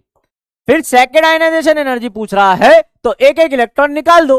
अब एक इलेक्ट्रॉन निकाल दिया तो 4s से एक इलेक्ट्रॉन गया, 4s से एक इलेक्ट्रॉन गया तो इधर क्या बचेगा 3d10, और इधर क्या बचेगा 4s1 3d10। अब देखो जरा, यहां पर तो आपको 3d और वो भी फुल्ली फिल्ड 3d से इलेक्ट्रॉन निकालना है और इधर 4s से निकालना है। तो 3d एक तो पास में है न्यूक्लियस के, दूसरा फुल्ली फिल्ड है, तो यहां पर आयनाइजेशन एनर्जी किसकी ज्यादा हो जाएगी, कॉपर की ज्यादा हो जाएगी। यानी कि सेकेंड आयनाइजेशन एनर्जी कॉपर की ज्यादा, फर्स्ट आयनाइजेशन एनर्जी जिंक की ज्यादा होगी। आ रही है क्या बात समझ में, आसान है एकदम।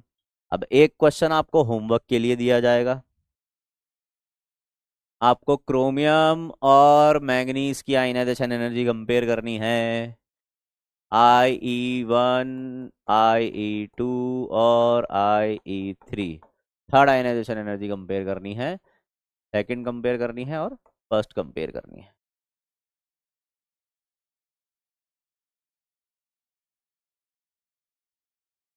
ये आपका होमवर्क है।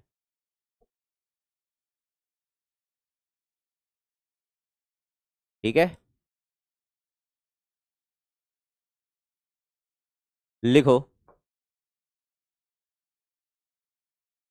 Applications of ionization energy, applications of ionization energy.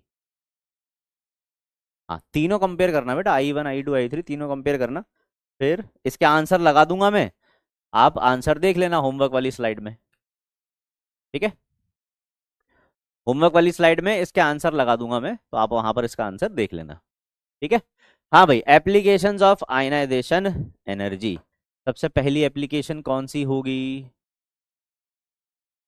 सबसे पहली एप्लीकेशन कौन सी होगी।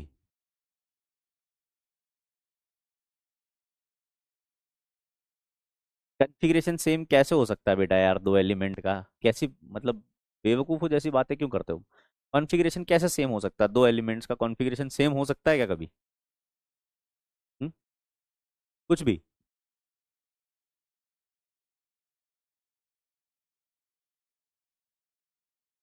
मतलब सुबह सुबह ही तुमने सस्ते नशे कर लिए क्या? सुबह सुबह ही? हैं? सुबह सुबह तुम लोग 2 मेगापिक्सल का कैमरा उठा के।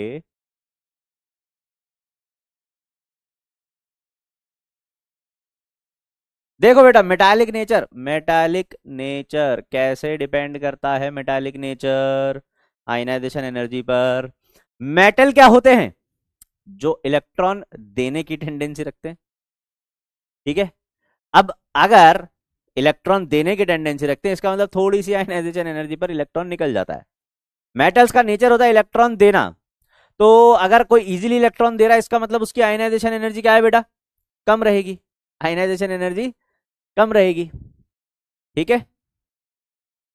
तो मेटल्स होते ही वही हैं जिनकी आयनाइजेशन एनर्जी कम होती है। जैसे अल्कली मेटल्स की मिनिमम आयनाइजेशन एनर्जी होती है अपने पीरियड में।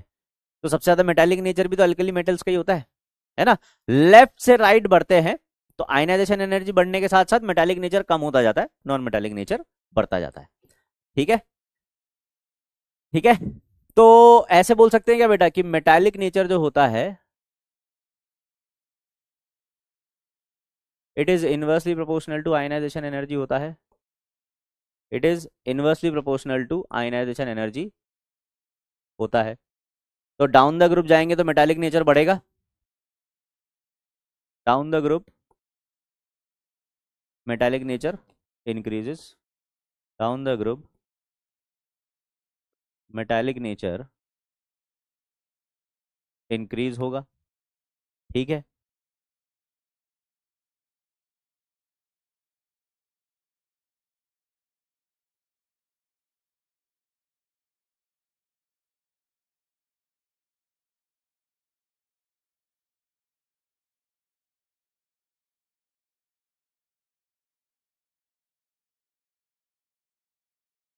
मेटालिक नेचर का यही ऑर्डर आएगा?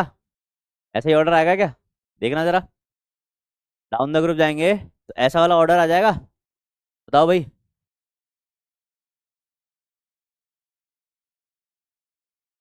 सही है क्या ऑर्डर? अरे बोलो भाई।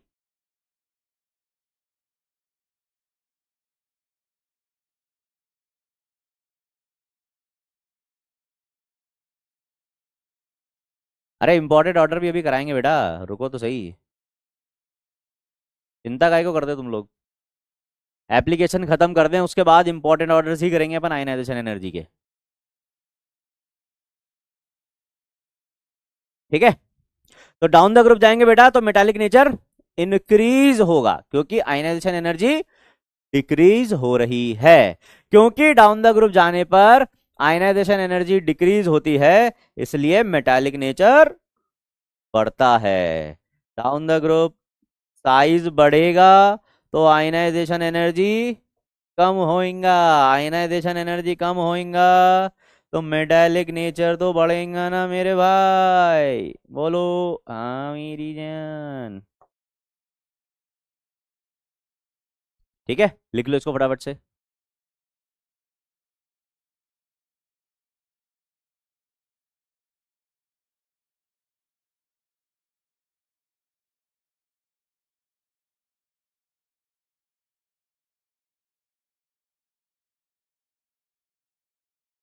छाप लिया क्या? है ना? इंपॉर्टेंट ऑर्डर्स अभी अपन करेंगे, पहले एप्लीकेशंस कर लें उसके बाद इंपॉर्टेंट ऑर्डर्स हम आयनाइजेशन एनर्जी के करेंगे।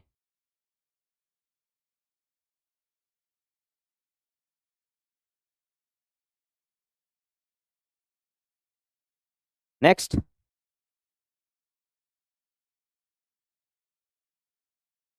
Reducing nature.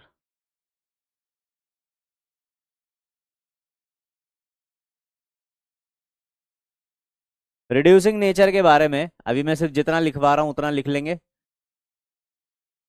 आयनाइजेशन एनर्जी पर डिपेंड करता है, लेकिन सिर्फ आयनाइजेशन एनर्जी पर डिपेंड नहीं करता है, और भी फैक्टर्स पर डिपेंड करता है। तो जब बाकी के फैक्टर्स पढ़ेंगे तो हमें ज़्यादा बेटर समझ में आएगा रिड्यूसिंग नेचर के बारे में। ठीक है। तो एक नोट लगा के लिखेंगे।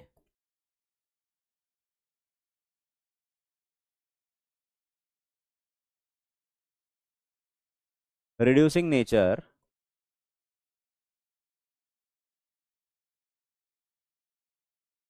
not only depends on ionization energy but also depends on but also depends on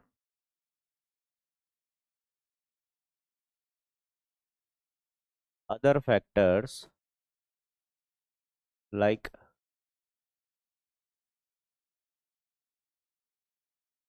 sublimation energy and hydration energy and hydration energy also।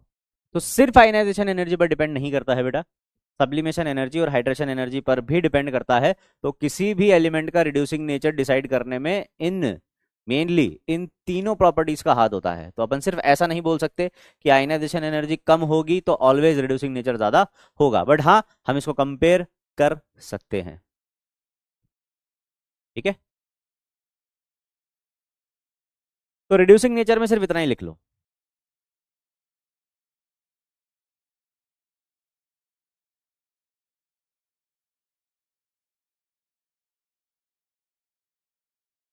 ठीक है, नाउ थर्ड एप्लीकेशन, ये इंपॉर्टेंट है, comparison between oxidation state, comparison between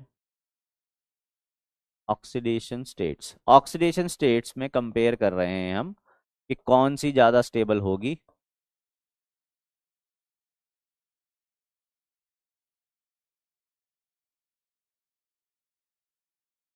for example आपको ऐसे बोला जा रहा है बेटा कि कोई एक एलिमेंट है जो कि +1 और +2 ये दोनों ऑक्सीडेशन स्टेट शो कर रहा है।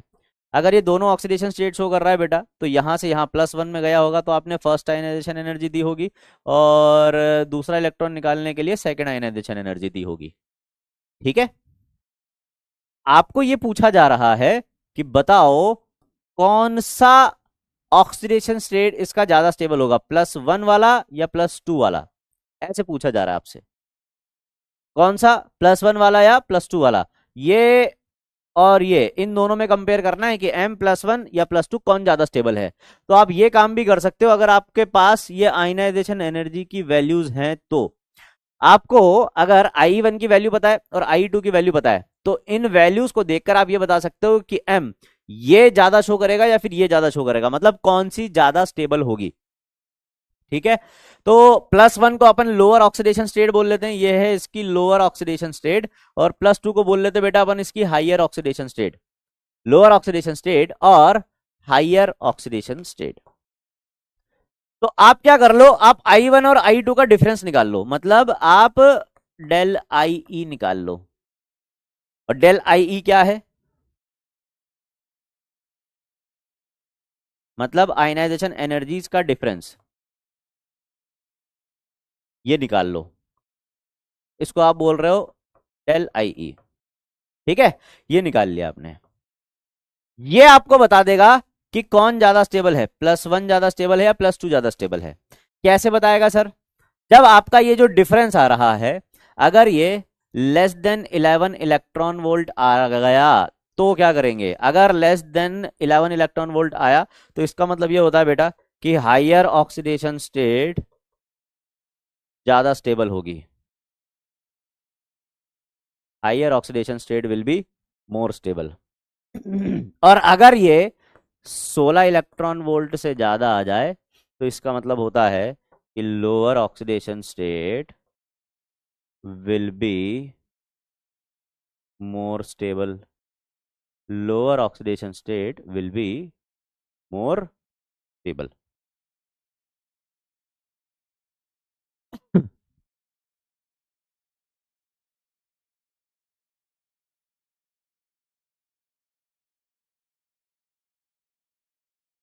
ठीक है बेटा, तो आपको +1 और +2 में बताना था कौन ज्यादा स्टेबल है। ऐसे अगर +2 और +3 में कंपेयर करना होता, अभी तो +1 और +2 में करना है, अगर आपको वो ऐसे बोल देता कि +2 और +3 में कंपेयर करो, अगर +2 +3 बोलता तो यहां पर आपको थर्ड आयनाइजेशन एनर्जी भी मिलती, तो फिर आप डिफरेंस किसका निकाल लेते, I3 और I2 का निकाल लेते, फिर बता देते +2 और +3 में से कौन स्टेबल है ना। तो कोई सी भी आयनाइजेशन एनर्जी पूछे, वो कोई भी दो ऑक्सीडेशन स्टेट कंपेयर करवाएगा, तो आप बस देख लेना उनकी करस्पॉन्डिंग जो आयनाइजेशन एनर्जी है उसका डिफरेंस ले लेना। उसका डिफरेंस अगर 11 से कम आए तो हाइयर वाली ज्यादा स्टेबल, और 16 से ज्यादा आए तो लोअर वाली ज्यादा स्टेबल। अब आप में से कई होंगे जिनके दिमाग में ये खुजली खा रही होगी कि 11 से 16 के बीच में आ गया तो क्या करेंगे, 11 से 16 के बीच में आ गया तो क्या करेंगे। तो बेटा 11 से 16 के बीच में वैसे तो नहीं आएगा, बट अगर आ भी जाता है तो फिर दोनों ऑक्सीडेशन स्टेट वो शो कर देता है, जैसे कि अपने डी ब्लॉक एलिमेंट्स, जैसे कि D block elements. D block elements एक से ज्यादा टाइप की ऑक्सीडेशन स्टेट शो करते हैं, है ना।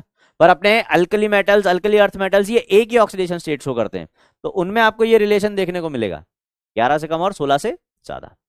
ठीक है। अगर वैल्यू 11 के आसपास वाली, जैसे कि 12 है, 13 है, तो फिर वो हायर वाली ज्यादा स्टेबल शो करेगा, 16 के आसपास वाली है तो लोअर वाली ज्यादा स्टेबल शो करेगा। ठीक है। पर नहीं पूछा जाएगा आपसे, आपको तो बस इतना ही याद रखना है, जितना लिखा दिया उतना तुम्हारे लिए काफी है, उससे ज्यादा तुमसे नहीं पूछा जाएगा। ठीक है।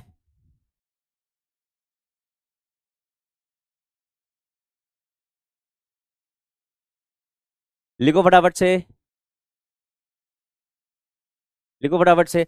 जैसे कि अगर आपसे एग्जाम्पल देकर ऐसे पूछ लिया कि भाई कोई भी एक एलिमेंट ए है, इसकी फर्स्ट आयनाइजेशन एनर्जी मैंने ले ली है 15 इलेक्ट्रॉन वोल्ट, ठीक है, इसको A+ बना दिया, इसको A+2 बना दिया मैंने, और इसको A+3 बना दिया।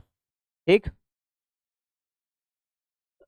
उसमें 15 इलेक्ट्रॉन वोल्ट दी थी, इसमें अपन ले लेते कितनी, इसमें 18 इलेक्ट्रॉन वोल्ट ले लेते, और इसमें अपन ले लेते कितनी, अपन ले लेते बेटा 48 इलेक्ट्रॉन वोल्ट ले लेते हैं। ठीक।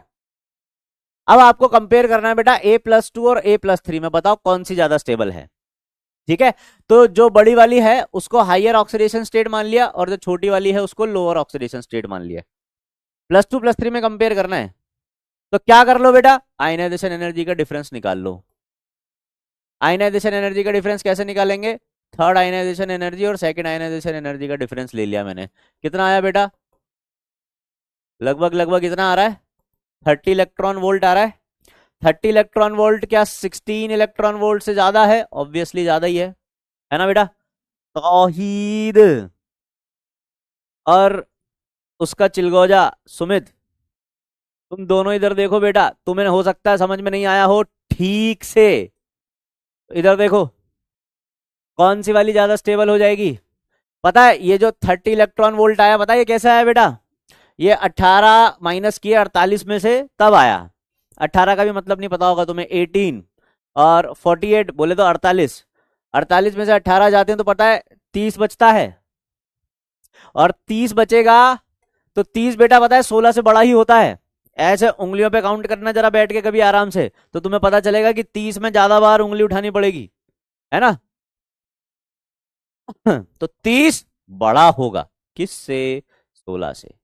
अगर 16 इलेक्ट्रॉन वोल्ट से ज्यादा है ना, तो जैसा कि मैंने लिखा है कि 16 इलेक्ट्रॉन वोल्ट से ज्यादा हो तो लोअर वाली ऑक्सीडेशन स्टेट ज्यादा स्टेबल होती है बेटा, लोअर वाली ऑक्सीडेशन स्टेट ज्यादा स्टेबल होगी, इसका मतलब +2 और +3 में से पता है बेटा +2 वाली लोअर ऑक्सीडेशन स्टेट है, +2 अगर लोअर है तो ये ज्यादा स्टेबल होगी, है ना। क्या होगा, लोअर ऑक्सीडेशन स्टेट ज्यादा स्टेबल होगी, यानी कि A+2 will be more stable. यही बात अगर बेटा मैं आपसे ये पूछ लेता कि बताओ +1 और +2 में कंपेयर करो कौन सी ज्यादा स्टेबल होगी, +1 और +2 में कौन सी ज्यादा स्टेबल होगी, जल्दी बताओ। +1 +2 में तुम लोग ही करके बता दो फटाफट से, बताओ। हाँ बदमौसी नहीं मित्र, क्योंकि तुम तो अभी अभी नए नए आए हो, हम ये सब बदमौसियां करके छोड़ भी चुके हैं। ठीक है बेटा। तो तुम जिस चीज में खुद को बहुत सूरमा समझ रहे हो, तो जहां से तुमने ये सीखा है ना बेटा, वो भी हमसे ही ट्यूशन लेने आते थे इस सब के लिए, इसलिए बदमौसी नहीं। +1 +2 में ज्यादा स्टेबल कौन हो जाएगी? डिफरेंस निकालो 15 और 18 और बताओ तौहीद और उसके चिलगोजे को कि 18 में से 15 जाएंगे तो कितना बचेगा? 3 बचेगा। और 3 बेटा 11 से कम ही होता है, काउंट करके देखना।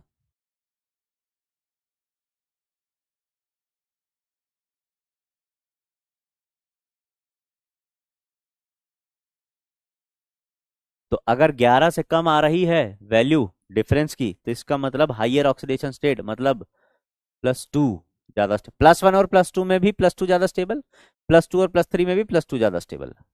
ठीक है।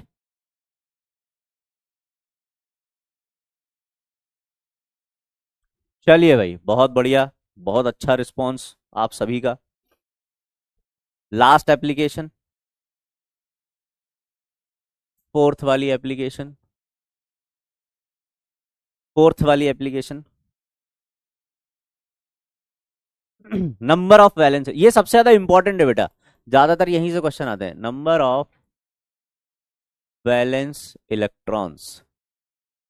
आप वैलेंस इलेक्ट्रॉन्स पता लगा सकते हो किसी भी एलिमेंट के उसकी आयनाइजेशन एनर्जी की वैल्यू से, उसकी आयनाइजेशन एनर्जी की वैल्यू से आप वैलेंस इलेक्ट्रॉन्स का पता लगा सकते हो कि किसी भी एलिमेंट में कितने वैलेंस इलेक्ट्रॉन होंगे। कोई अननोन एलिमेंट में आपको दे दूं और उसकी आयनाइजेशन एनर्जी की वैल्यूज दे दूं, तो आप उसको देखकर बता दोगे कि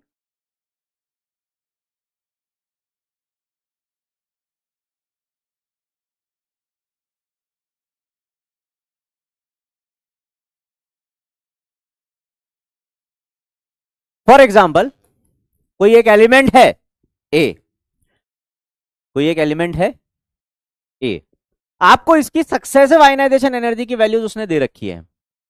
कैसे? जैसे कि किलोजूल पर मोल में ले लेते हैं। जैसे कि किलोजूल पर मोल में सबसे पहले आपको दे दी है 150, फिर उसके बाद दे दी है 180, फिर उसके बाद दे दी है आपको कितने 680 ले लो, फिर उसके बाद ले लो 785 ले लो, फिर 990 ले लो। ऐसे करके आपको आयनाइजेशन एनर्जी की वैल्यूज दे रखी है इन किलोजूल पर मोल। ठीक है साहब, आयनाइजेशन एनर्जी की वैल्यूज दे रखी है बेटा, ये सक्सेसिव आयनाइजेशन एनर्जीज है। इसका मतलब ये है इसकी IE1, मतलब पहला इलेक्ट्रॉन निकालने में इतनी एनर्जी दी, दूसरे में इतनी दी, तीसरे में इतनी दी, फिर चौथे में इतनी दे दी, फिर 4 के बाद पता है ना बेटा क्या आता है, या वो भी ठीक से पढ़ाऊं तुमको, है ना? ठीक है।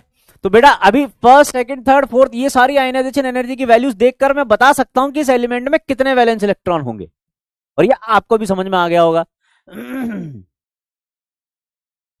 ये आपको भी समझ में आ गया होगा। कैसे? देखो, पहला इलेक्ट्रॉन निकालने में इतनी एनर्जी दे रहे हैं, दूसरा निकालने में इतनी दे रहे हैं, और तीसरा निकालने में देखो जरा, ऐसा नहीं लग रहा कि पहले में 150, दूसरे में 180, तीसरे में सीधे 600, सीधे 600? ऐसा नहीं लग रहा कि बहुत ज्यादा एनर्जी देनी पड़ रही है तीसरा इलेक्ट्रॉन निकालने में? तो ऐसा क्यों हो रहा है? तो उसके लिए ऐसा समझो, देखो सोडियम से आप एक इलेक्ट्रॉन निकाल के उसको अगर Na+ बना दोगे, सोडियम के पास एक इलेक्ट्रॉन था वैलेंस शेल में, अब उसने एक इलेक्ट्रॉन देते बेटा किसका कॉन्फ़िगरेशन अचीव कर लिया? नियॉन का। तो अब इसमें से अगर इलेक्ट्रॉन निकालना है तो ये तो बहुत ज्यादा स्टेबल कॉन्फ़िगरेशन हो गया, तो अब इसमें से इलेक्ट्रॉन निकालने के लिए बहुत ज्यादा एनर्जी देनी पड़ेगी। तो आपको सोडियम की IE1 की वैल्यू के कंपैरिजन में IE2 की जो वैल्यू मिलेगी ये बहुत ज्यादा मिलेगी अचानक से। क्यों? क्योंकि वो स्टेबल हो गया था, नोबल गैस कॉन्फ़िगरेशन उन्होंने अचीव कर लिया था। तो जब भी ऐसा होता है कि element noble gas configuration achieve कर ले, उसके बाद वाली आयनाइजेशन एनर्जी उसकी बहुत ज्यादा मिलती है। तो ऐसा ही देखने को मिल रहा है कुछ यहां पर, पहला इलेक्ट्रॉन निकालने में इतनी एनर्जी दी, दूसरा निकालने में इतनी दी, डिफरेंस कितने का मिल रहा है बेटा देखना जरा, 30 का मात्र। और इसके बाद डिफरेंस सीधा कितना मिल रहा है? सीधे 500 का डिफरेंस आ गया। और इतना डिफरेंस आपको कहीं नहीं मिलेगा, आगे देख लो, यहां पर भी कहीं 100 का डिफरेंस है लगभग लगभग, और यहां पर देख लो लगभग लगभग 200 का डिफरेंस है। इतना डिफरेंस कहीं नहीं मिल रहा आपको। इतना डिफरेंस कहीं नहीं मिल रहा है, इसका मतलब आई थर्ड की वैल्यू अचानक से बहुत ज्यादा मिली है। इसको बोला जाता है sudden large jump between ionization energies. तो जहां पर आपको बेटा सडन लार्ज जंप नजर आ जाए, सडन लार्ज जंप नजर आ जाए आयनाइजेशन एनर्जी की वैल्यूज में, तो आप समझ जाना कि इसने इतने इलेक्ट्रॉन देकर नोबल गैस कॉन्फ़िगरेशन अचीव कर लिया होगा। और ये नोबल गैस कॉन्फ़िगरेशन अचीव कर लिया तो इसलिए तीसरी आयनाइजेशन एनर्जी बहुत ज्यादा देनी पड़ रही है। ठीक है, बहुत ज्यादा देनी पड़ रही है। तो जहां आपको ये सडन लार्ज जंप दिख जाए बस वहीं पर रुक जाना और उससे पहले देख लेना कितने इलेक्ट्रॉन निकाले गए हैं। तो इससे पहले 2 इलेक्ट्रॉन निकाले गए हैं अगर, तो इसका मतलब नंबर ऑफ वैलेंस इलेक्ट्रॉन कितने हो जाएंगे बेटा, नंबर ऑफ वैलेंस इलेक्ट्रॉन कितने हो जाएंगे, 2 हो जाएंगे। कितने हो जाएंगे बेटा, 2 हो जाएंगे। नंबर ऑफ वैलेंस इलेक्ट्रॉन कितने हो जाएंगे, 2। 2 इलेक्ट्रॉन निकाल के नोबल गैस कॉन्फ़िगरेशन अचीव कर लिया, इसलिए तीसरा इलेक्ट्रॉन निकालने में बहुत ज्यादा एनर्जी देनी पड़ रही है। ठीक है, अगर नंबर ऑफ वैलेंस इलेक्ट्रॉन 2 हैं तो आपसे वो क्वेश्चन देकर ऐसे भी पूछ सकता है कि बताओ आइडेंटिफाई करो, आइडेंटिफाई एलिमेंट ए कौन सा हो सकता है, ये एलिमेंट ए कौन सा हो सकता है। ठीक है, वो आपको बोल देगा क्या ये पोटेशियम है, क्या ये स्कैंडियम है, क्या ये मैग्नीशियम है, और क्या ये सीजियम है, बताओ कौन सा एलिमेंट हो जाएगा। तो आपने अगर ये पता लगा लिया कि ये अपने वैलेंस शेल में 2 इलेक्ट्रॉन रखे हुए हैं, तो इनमें से कौन ऐसा एलिमेंट है जिसके वैलेंस शेल में 2 इलेक्ट्रॉन है, कौन ऐसा एलिमेंट है, magnesium. Magnesium will be the element. ठीक है, कुछ और भी दे सकता था इसकी जगह, है ना, कुछ और भी वो दे सकता था इसकी जगह। ठीक है, जरूरी नहीं मतलब मैग्नीशियम ही दे, वो आपको स्ट्रॉन्टियम भी दे सकता था, कैल्शियम भी दे सकता था, कुछ भी दे सकता था। ठीक है, अगर वैलेंस इलेक्ट्रॉन 2 हैं तो 2 इलेक्ट्रॉन देकर अपनी सबसे स्टेबल ऑक्सीडेशन स्टेट में आ जाएगा क्या ये, यानी कि इसकी मोस्ट स्टेबल ऑक्सीडेशन स्टेट क्या आ जाएगी बेटा, मोस्ट स्टेबल ऑक्सीडेशन स्टेट क्या आ जाएगी, ऐसा बोल सकते हैं क्या कि मोस्ट स्टेबल ऑक्सीडेशन स्टेट आ जाएगी +2।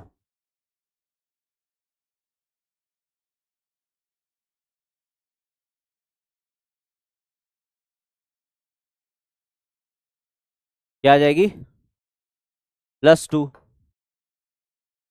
है ना। वैलेंसी कितनी आ जाएगी उसकी, वैलेंस इलेक्ट्रॉन 2 है तो वैलेंसी 2 आ जाएगी। तो इसके फॉर्मूला ऑफ ऑक्साइड के बारे में आपसे पूछूं तो आप बता दोगे क्या, ऑक्साइड का फॉर्मूला क्या होगा, आप नाइट्राइड का फॉर्मूला बता दोगे क्या, हैलाइड का फॉर्मूला बता दोगे क्या, और हाइड्राइड का फॉर्मूला भी बता दोगे क्या, ये सब चीजें आप बता सकते हो। अब आपको पता चल गया उसकी वैलेंसी 2 है, वैलेंस शेल में 2 इलेक्ट्रॉन है, तो कुछ भी पूछो आप बता दोगे। जैसे नाइट्राइड का ऑक्साइड का फॉर्मूला क्या हो जाएगा, मैग्नीशियम का ऑक्साइड बना लो MgO बनता है, मैग्नीशियम का नाइट्राइड बना लो Mg3N2 बनता है, मैग्नीशियम का हैलाइड बना लो MgCl2, MgBr2, MgF2, मैग्नीशियम का हाइड्राइड बना लो MgH2।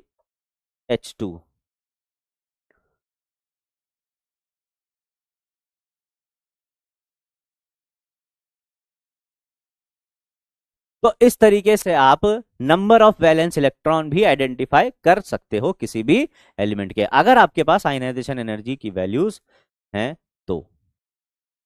ठीक है, लिख लिया सभी ने,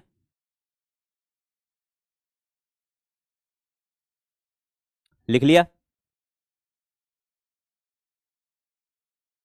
लिख लिया। तो बेटा आपको क्या है, देखो एक बार और बता देता हूं, आपको आयनाइजेशन एनर्जी की वैल्यूज दे देगा और पूछेगा कि बताओ इसमें कितने वैलेंस इलेक्ट्रॉन हैं, या इसकी मोस्ट स्टेबल ऑक्सीडेशन स्टेट कौन सी है, या फिर कौन सा एलिमेंट ये ए हो सकता है। तो आप बस ये देख लेना कि आयनाइजेशन एनर्जी की वैल्यूज में सडन लार्ज जंप कहां देखने को मिल रहा है। जैसे यहां पर 2 इलेक्ट्रॉन निकालने के बाद सडन लार्ज जंप नजर आ रहा है, अगर सडन लार्ज जंप नजर IE3 में नजर आ रहा है, इसका मतलब 2 इलेक्ट्रॉन निकाल के ये स्टेबल हो गया होगा, इसीलिए तो थर्ड वाली ज्यादा मिल रही है। दो इलेक्ट्रॉन निकाल के स्टेबल हो गया होगा, मतलब दो इलेक्ट्रॉन रहे होंगे वैलेंस शेल में, जैसे कि इसके केस में मिले अपने को। सोडियम के केस में आपको क्या देखने को मिल रहा था कि एक इलेक्ट्रॉन निकालने के बाद दूसरी आयनाइजेशन एनर्जी बहुत ज्यादा मिल रही है।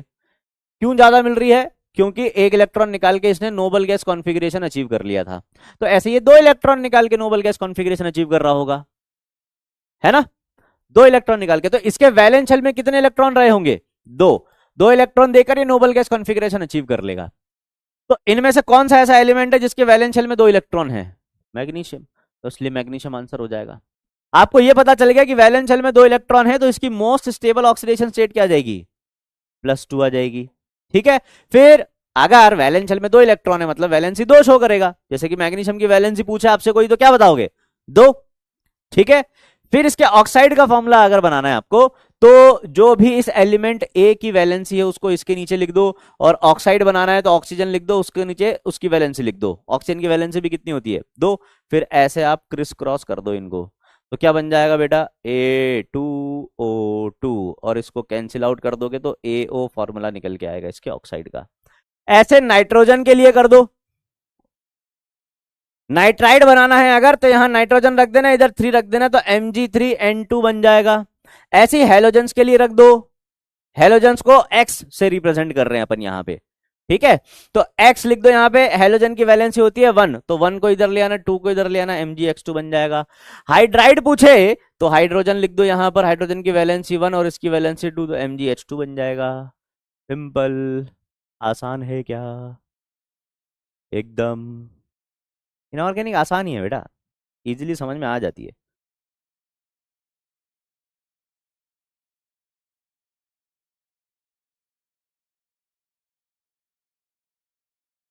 ठीक है। चलिए, तो ये हो गई बेटा हमारी एप्लीकेशंस। अब लिखो few important orders, few important orders of ionization energy.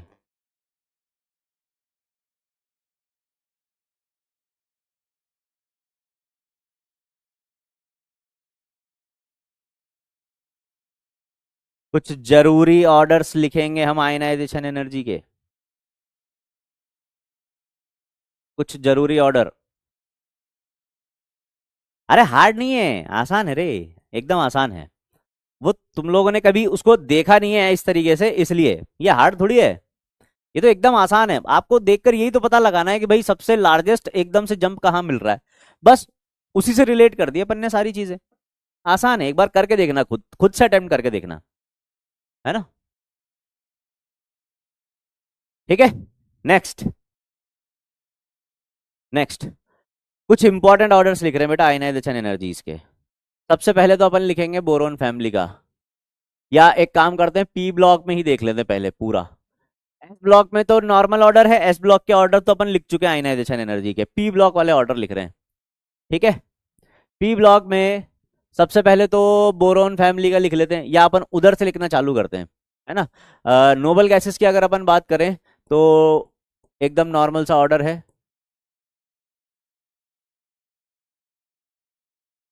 ठीक है। फिर हेलोजेंस की बात करें तो हेलोजेंस में भी एकदम नॉर्मल ऑर्डर है।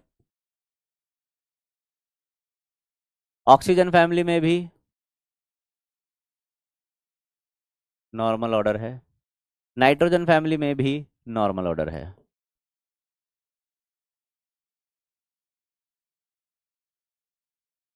इधर भी नॉर्मल ऑर्डर है।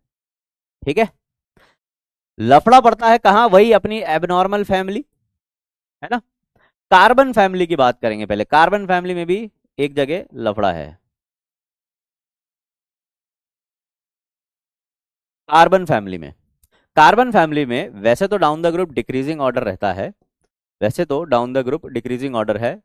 साइज बढ़ेगा तो आयनाइजेशन एनर्जी डिक्रीज होगी। बट यहां पर ये जो लेड है बेटा, इसमें लेंथेनाइड कॉन्ट्रैक्शन की वजह से, लेंथेनाइड कॉन्ट्रैक्शन की वजह से लेड का आयनाइजेशन एनर्जी आपको ज्यादा देखने को मिलेगा। लेड का आयनाइजेशन एनर्जी हमें ज्यादा देखने को मिलेगा। तो इसका ऑर्डर क्या आ जाएगा बेटा, इसका ऑर्डर आता है ये।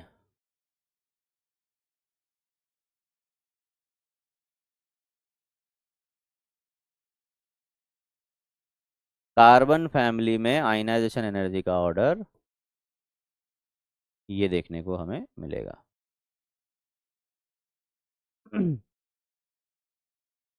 ठीक है, कार्बन फैमिली में आयनाइजेशन एनर्जी का ऑर्डर ये देखने को हमें मिलेगा। ठीक है, लिख लो बेटा फटाफट से। सर वैलेंस इलेक्ट्रॉन का कैसे पता चलेगा, वैलेंस इलेक्ट्रॉन का ऐसे पता चला ना बेटा, देखो आपने क्या देखा कि भाई दो इलेक्ट्रॉन निकालने के बाद स्टेबल कॉन्फ़िगरेशन अचीव कर लिया, इसलिए तीसरा इलेक्ट्रॉन निकालने में बहुत ज्यादा आयनाइजेशन एनर्जी देनी पड़ रही है। तो मतलब आउटर मोस्ट शेल में दो इलेक्ट्रॉन रहे होंगे, और आउटर मोस्ट शेल के इलेक्ट्रॉन्स ही वैलेंस इलेक्ट्रॉन कहलाते हैं, है ना। जैसे सोडियम ने एक इलेक्ट्रॉन देकर ही नोबल गैस कॉन्फ़िगरेशन अचीव कर लिया था, इसलिए दूसरी आयनाइजेशन एनर्जी बहुत ज्यादा मिलती है इसकी। तो इसके आउटर मोस्ट शेल में कितने इलेक्ट्रॉन रहे होंगे, एक, उसको देकर इसने नोबल गैस कॉन्फ़िगरेशन अचीव कर लिया था। तो ऐसे इसके में दो रहे होंगे, है ना। अगर यहां पर आपको IE4 की वैल्यू ज्यादा मिलती, मतलब ये सडन लार्ज जंप आपको यहां पर मिलता है, तो आप क्या बोल देते कि भाई इसके वैलेंस शेल में तीन इलेक्ट्रॉन रहे होंगे। ठीक है,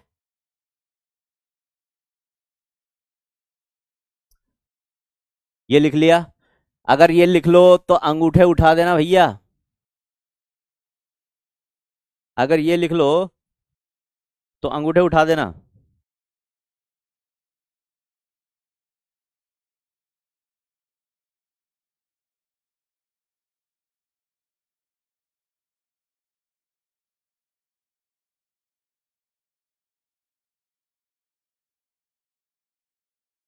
लिख लिया,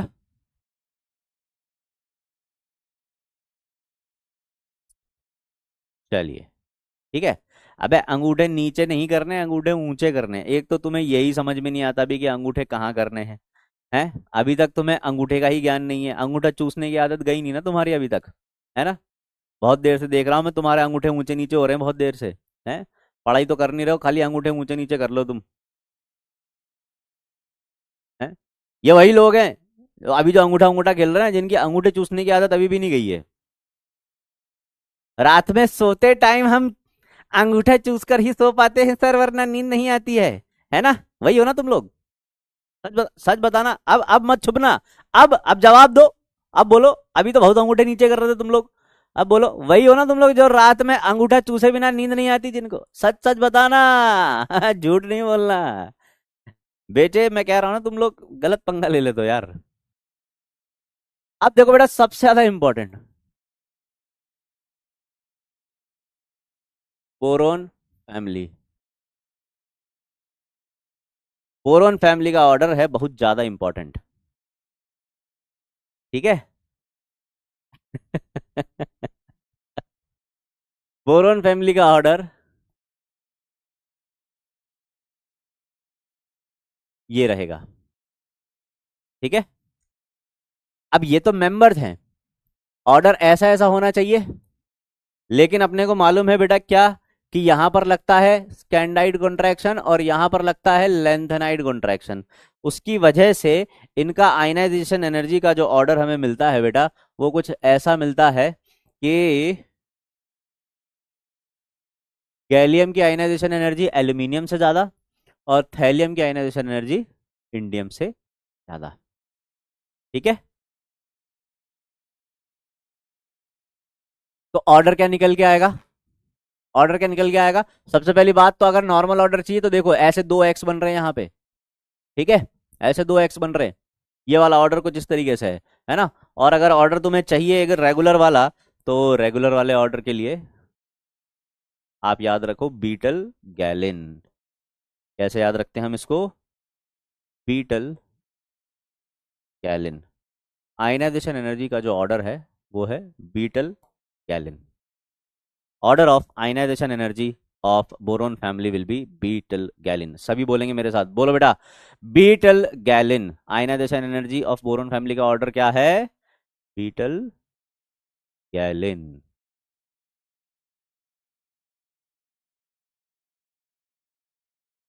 ये याद रह जाएगा तुम्हें, है ना। ये याद रह जाएगा तुम्हें, इंपॉर्टेंट है बेटा, इंपॉर्टेंट है। कार्बन फैमिली और ये इन दोनों का आयनाइजेशन एनर्जी का ऑर्डर इंपॉर्टेंट है। ठीक है, ये तो हो गई बात बेटा पी ब्लॉक की। अब डी ब्लॉक में देख लेते हैं ऑर्डर।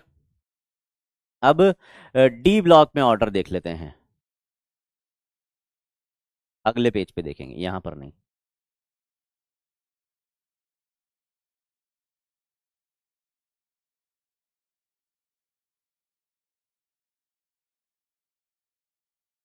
डी ब्लॉक में आपको एक पीरियड में तो नहीं, ग्रुप में जरूर आयनाइजेशन एनर्जी का ऑर्डर पूछा जाएगा।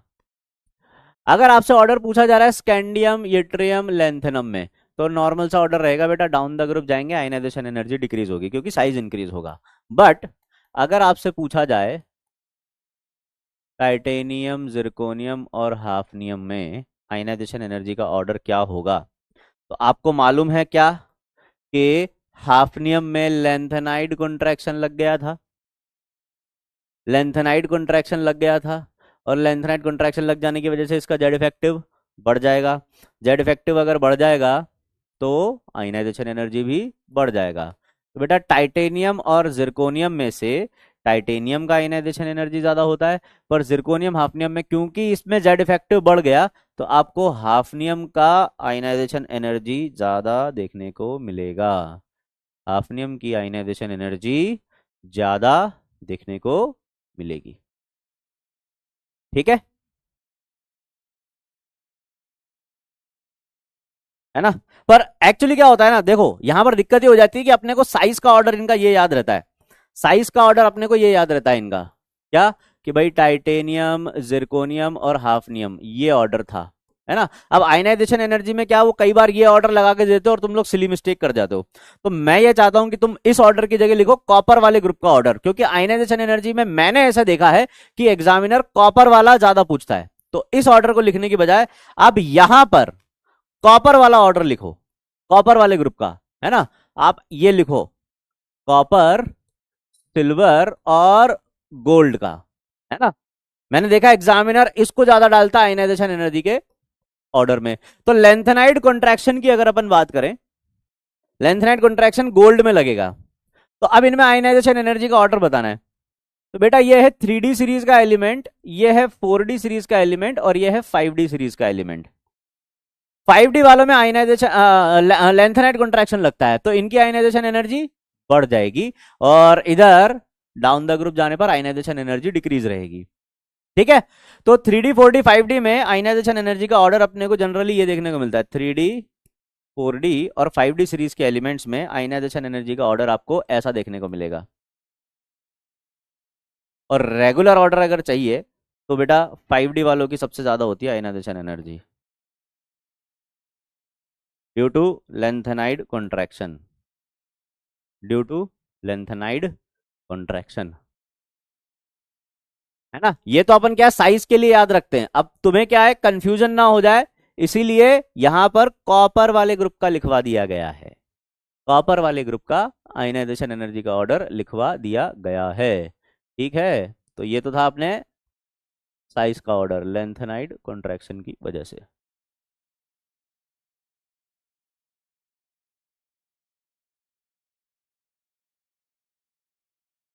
फैक्टर और एप्लीकेशन क्या होता है, बहुत बढ़िया बेटा, यही उम्मीद कर सकते हैं हम तुमसे कि फैक्टर क्या होता है और एप्लीकेशन क्या होता है। इसलिए तो मैं कहता हूं ना कि मैं अपने बुढ़ापे में कभी भी डॉक्टर के पास तो नहीं जाऊंगा, मैं जाऊंगा सन्यास लेके हिमालय पे, और भगवान से यही प्रार्थना करूंगा कि हे भगवान ऐसे ही उठा लो, ये नौबत ना लेकर आओ कि मुझे डॉक्टर्स के पास जाना पड़े। ज्यादा तकलीफ मत देना भगवान, ऐसे ही जल्दी से ऊपर उठा लेना।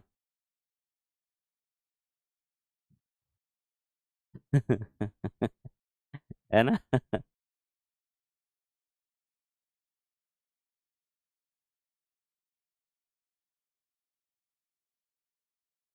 क्योंकि जिस हिसाब से हम डॉक्टर्स बनते देख रहे हैं ना,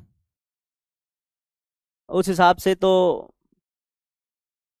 संन्यास लेके हिमालय पे चले जाना और वहीं पर प्राण त्याग देना ज्यादा फायदेमंद, ज्यादा फायदे का सौदा है।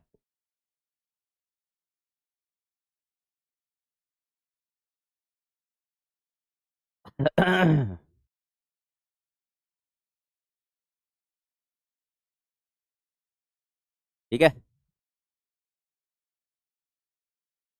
आयनाइजेशन एनर्जी के ऑर्डर्स, चलो एक क्वेश्चन कर दो, फिर उसके बाद तुम लोग यहाँ से रवाना और मैं भी यहाँ से रवाना। मैक्सिमम सेकंड आयनाइजेशन एनर्जी किसकी होगी, आपको ऐसे कॉन्फ़िगरेशन के माध्यम से पूछा हुआ है।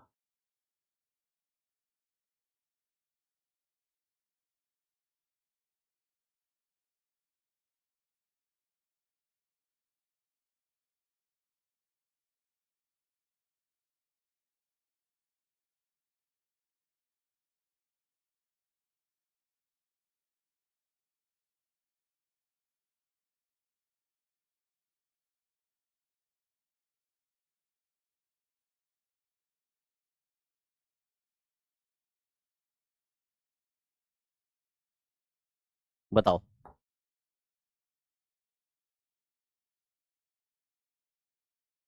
बताओ बेटा।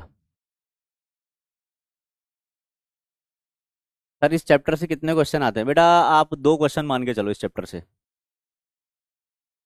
जेड इफेक्टिव क्या है समझ में नहीं आया, तो बेटा आपने वो क्लास अटेंड नहीं की है इसलिए समझ में नहीं आया। क्लास अटेंड करोगे वो वाली तो समझ में आ जाएगा।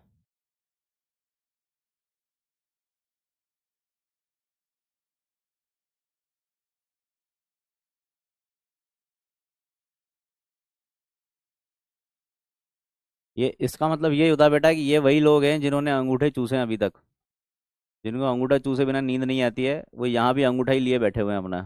सर सेकंड इलेक्ट्रॉन निकालने में सबसे ज़्यादा एनर्जी लगेगी इसमें।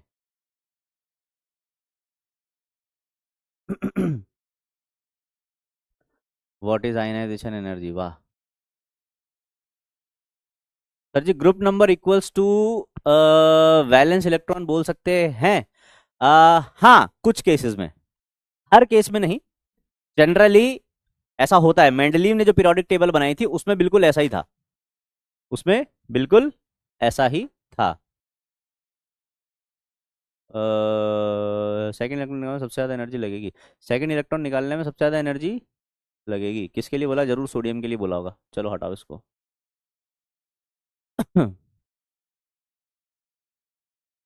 चार के बाद रहता तो तीन होता, हाँ बिल्कुल सही बेटा, बिल्कुल सही बिल्कुल सही। हाँ भाई इसका आंसर लगा दो, चलो पोल में लगाओ आंसर, पोल ले रहा हूँ, पोल में लगाओ इसका आंसर, देखे जरा कितने लोगों ने सही आंसर निकाला इसका। मैक्सिमम सेकंड आयनाइजेशन एनर्जी किसकी होगी।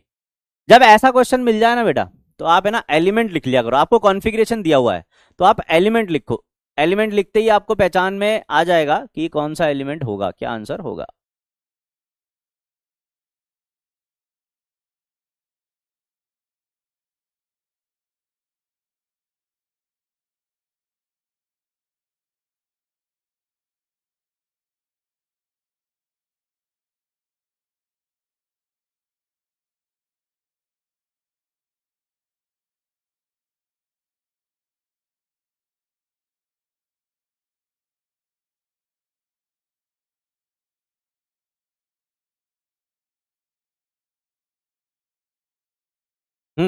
क्या आंसर आ जाएगा। अरे वाह, वेरी गुड, वेरी गुड, बहुत बढ़िया बेटा। जब ऐसे समझ में ना आए ना तो आप एलिमेंट लिख लेना, जैसे कि ये कौन सा एलिमेंट दिया हुआ है आपको बेटा, Mg दिया हुआ है, ये कौन सा दे रखा है आपको, सिलिकॉन दे रखा है, ये सोडियम दे रखा है, और ये कौन सा दे दिया आपको, ये कैल्शियम दे दिया। अब सेकेंड आयनाइजेशन एनर्जी किसकी मैक्सिमम होगी, तो देखो इसके वैलेंस शेल में बेटा एक ही वैलेंस इलेक्ट्रॉन है, ये एक इलेक्ट्रॉन देते ही, जैसे ही आप एक इलेक्ट्रॉन निकालोगे Na+ में कन्वर्ट करोगे तो ये नियॉन के जैसा कॉन्फ़िगरेशन अचीव कर लेगा, नोबल गैस कॉन्फ़िगरेशन अचीव कर लेगा, नोबल गैस कॉन्फ़िगरेशन अचीव कर लेगा। तो अब इसमें से इलेक्ट्रॉन निकालना सबसे ज्यादा मुश्किल होगा।